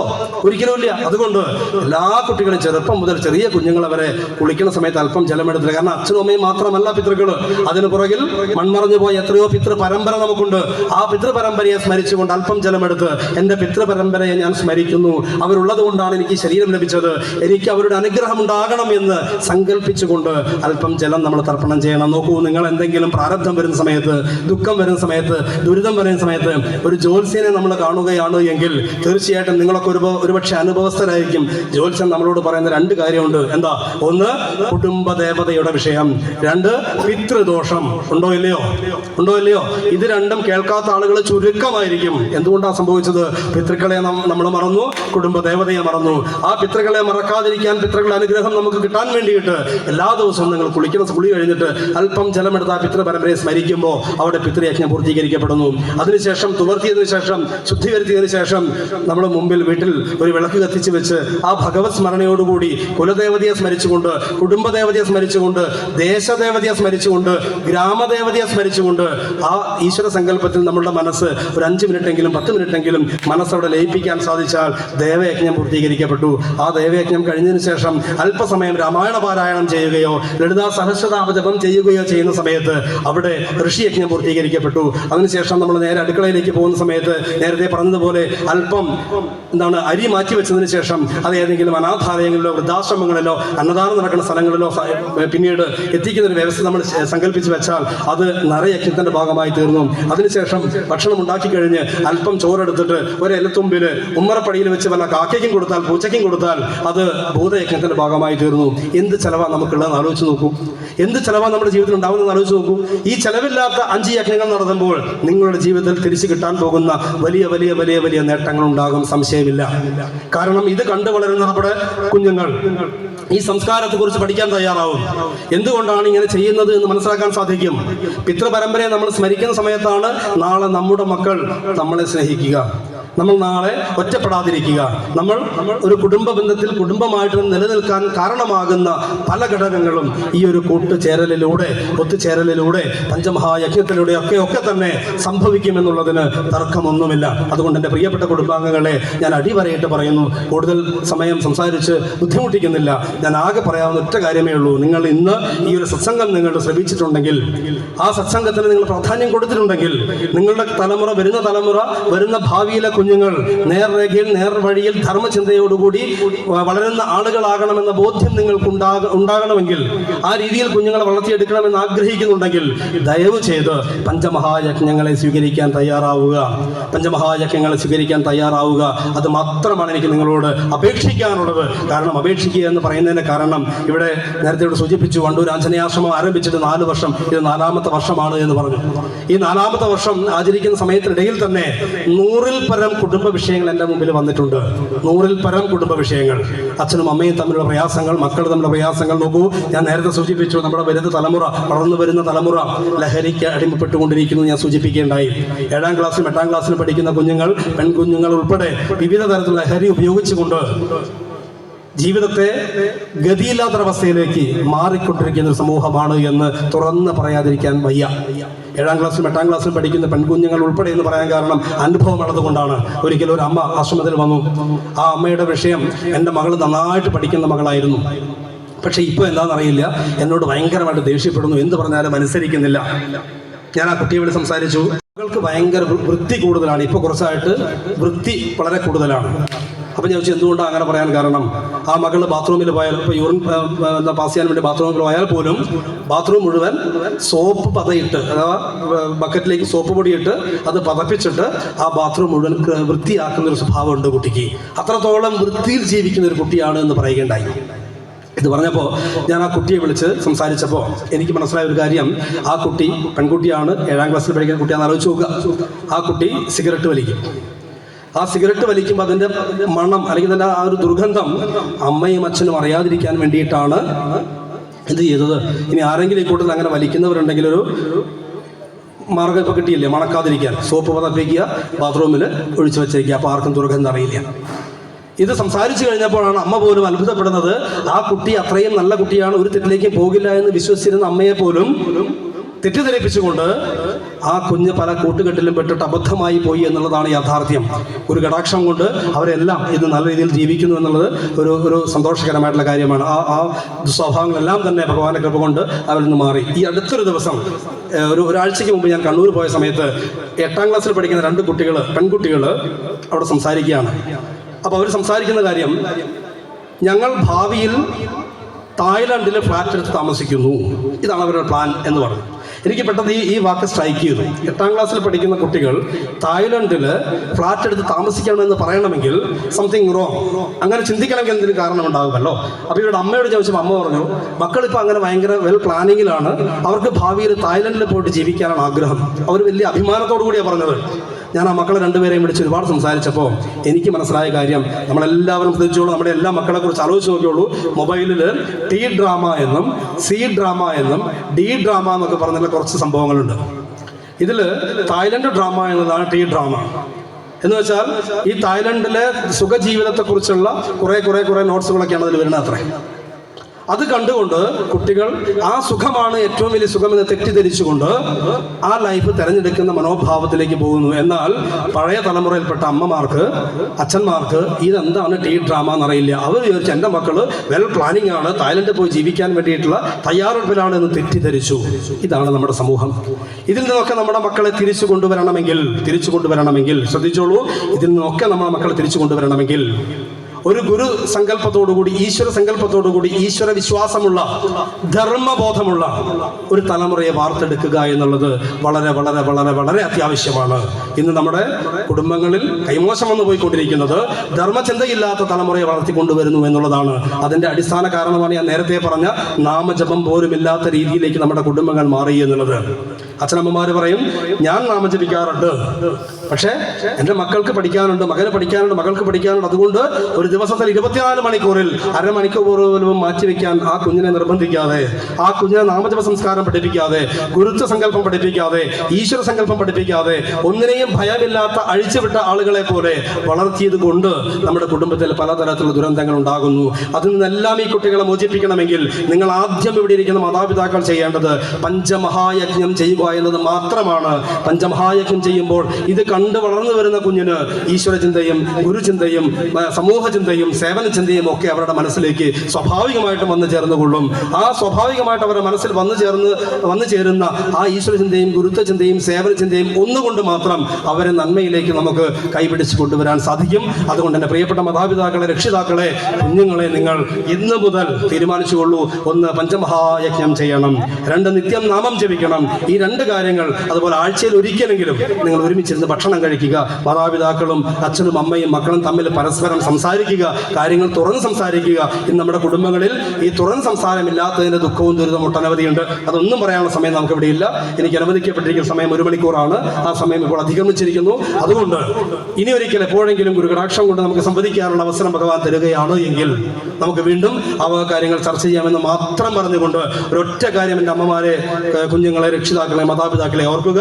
നമ്മൾ വളർത്തിക്കൊണ്ടുവരുന്ന കുഞ്ഞുങ്ങൾ നാളെയുടെ വാഗ്ദാനങ്ങളായിട്ട്, ഭാവിയുടെ വാഗ്ദാനങ്ങളായിട്ട്, ധർമ്മബോധമുള്ള കുഞ്ഞുങ്ങളായിട്ട്, ധർമ്മചിന്തയുള്ള സമൂഹമായിട്ട് വളർന്നു വരാൻ കാരണമായി തീരേണ്ടത് ഞാനും നിങ്ങളും ഉൾക്കൊള്ളുന്ന ഈ സമൂഹവും രക്ഷിതാക്കളുമാണ് എന്ന ബോധ്യം നമുക്കുണ്ടെങ്കിൽ നമ്മൾ ആദ്യം നേർവഴിക്ക് നടന്നുകൊള്ളുക. നമ്മുടെ പുറകെ നമ്മുടെ കുഞ്ഞുങ്ങൾ നടന്നുകൊള്ളും. അല്ലെങ്കിൽ പണ്ടെല്ലാവരും പറയാറുണ്ട്, ഞണ്ടിൻ്റെ അമ്മ പോകുന്ന വഴിക്ക് ഞണ്ട് കുഞ്ഞുങ്ങൾ പോകുള്ളൂ എന്ന് പറയും, അല്ലേ? ഞണ്ട് പുറകോട്ട് പോയിട്ട് മക്കളെ മുമ്പോട്ട് വന്ന് പറയാൻ നടക്കില്ല. അതുകൊണ്ട് നമ്മളൊക്കെ മാർഗദർശികളായിട്ട് മാറേണ്ട ആളുകളാണ്. നമ്മൾ എങ്ങനെ സഞ്ചരിക്കുന്നുവോ അതിൻ്റെ പുറകെയാണ് നമ്മുടെ മക്കൾ വരിക, വരുന്ന തലമുറ വരിക എന്ന ബോധ്യത്തോടു കൂടി ധർമ്മചിന്തയുള്ള തലമുറയെ വാർത്തെടുക്കാൻ വേണ്ടിയിട്ടുള്ള ഊർജം ഭഗവതി നമുക്ക് നൽകട്ടെ, ഗുരുകാരണന്മാർ നമുക്ക് നൽകട്ടെ, മാതാപിതാക്കളും ഗുരുക്കന്മാരും പിതൃപരമ്പരയും നമുക്ക് നൽകട്ടെ എന്ന് മാത്രം പ്രാർത്ഥിച്ചുകൊണ്ട് എല്ലാവരും ധർമ്മചിന്ത ഉണ്ടാകട്ടെ എന്ന് സങ്കല്പിച്ചുകൊണ്ട് നിർത്തുന്നു. ജയ് സീതാറാം.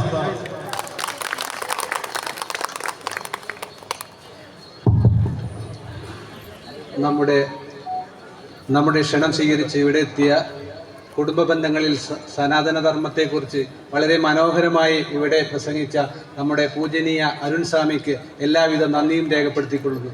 അതേപോലെ തന്നെ 1 മണിക്കൂർ പോയത് നമ്മളാരും അറിഞ്ഞു തന്നെയില്ല.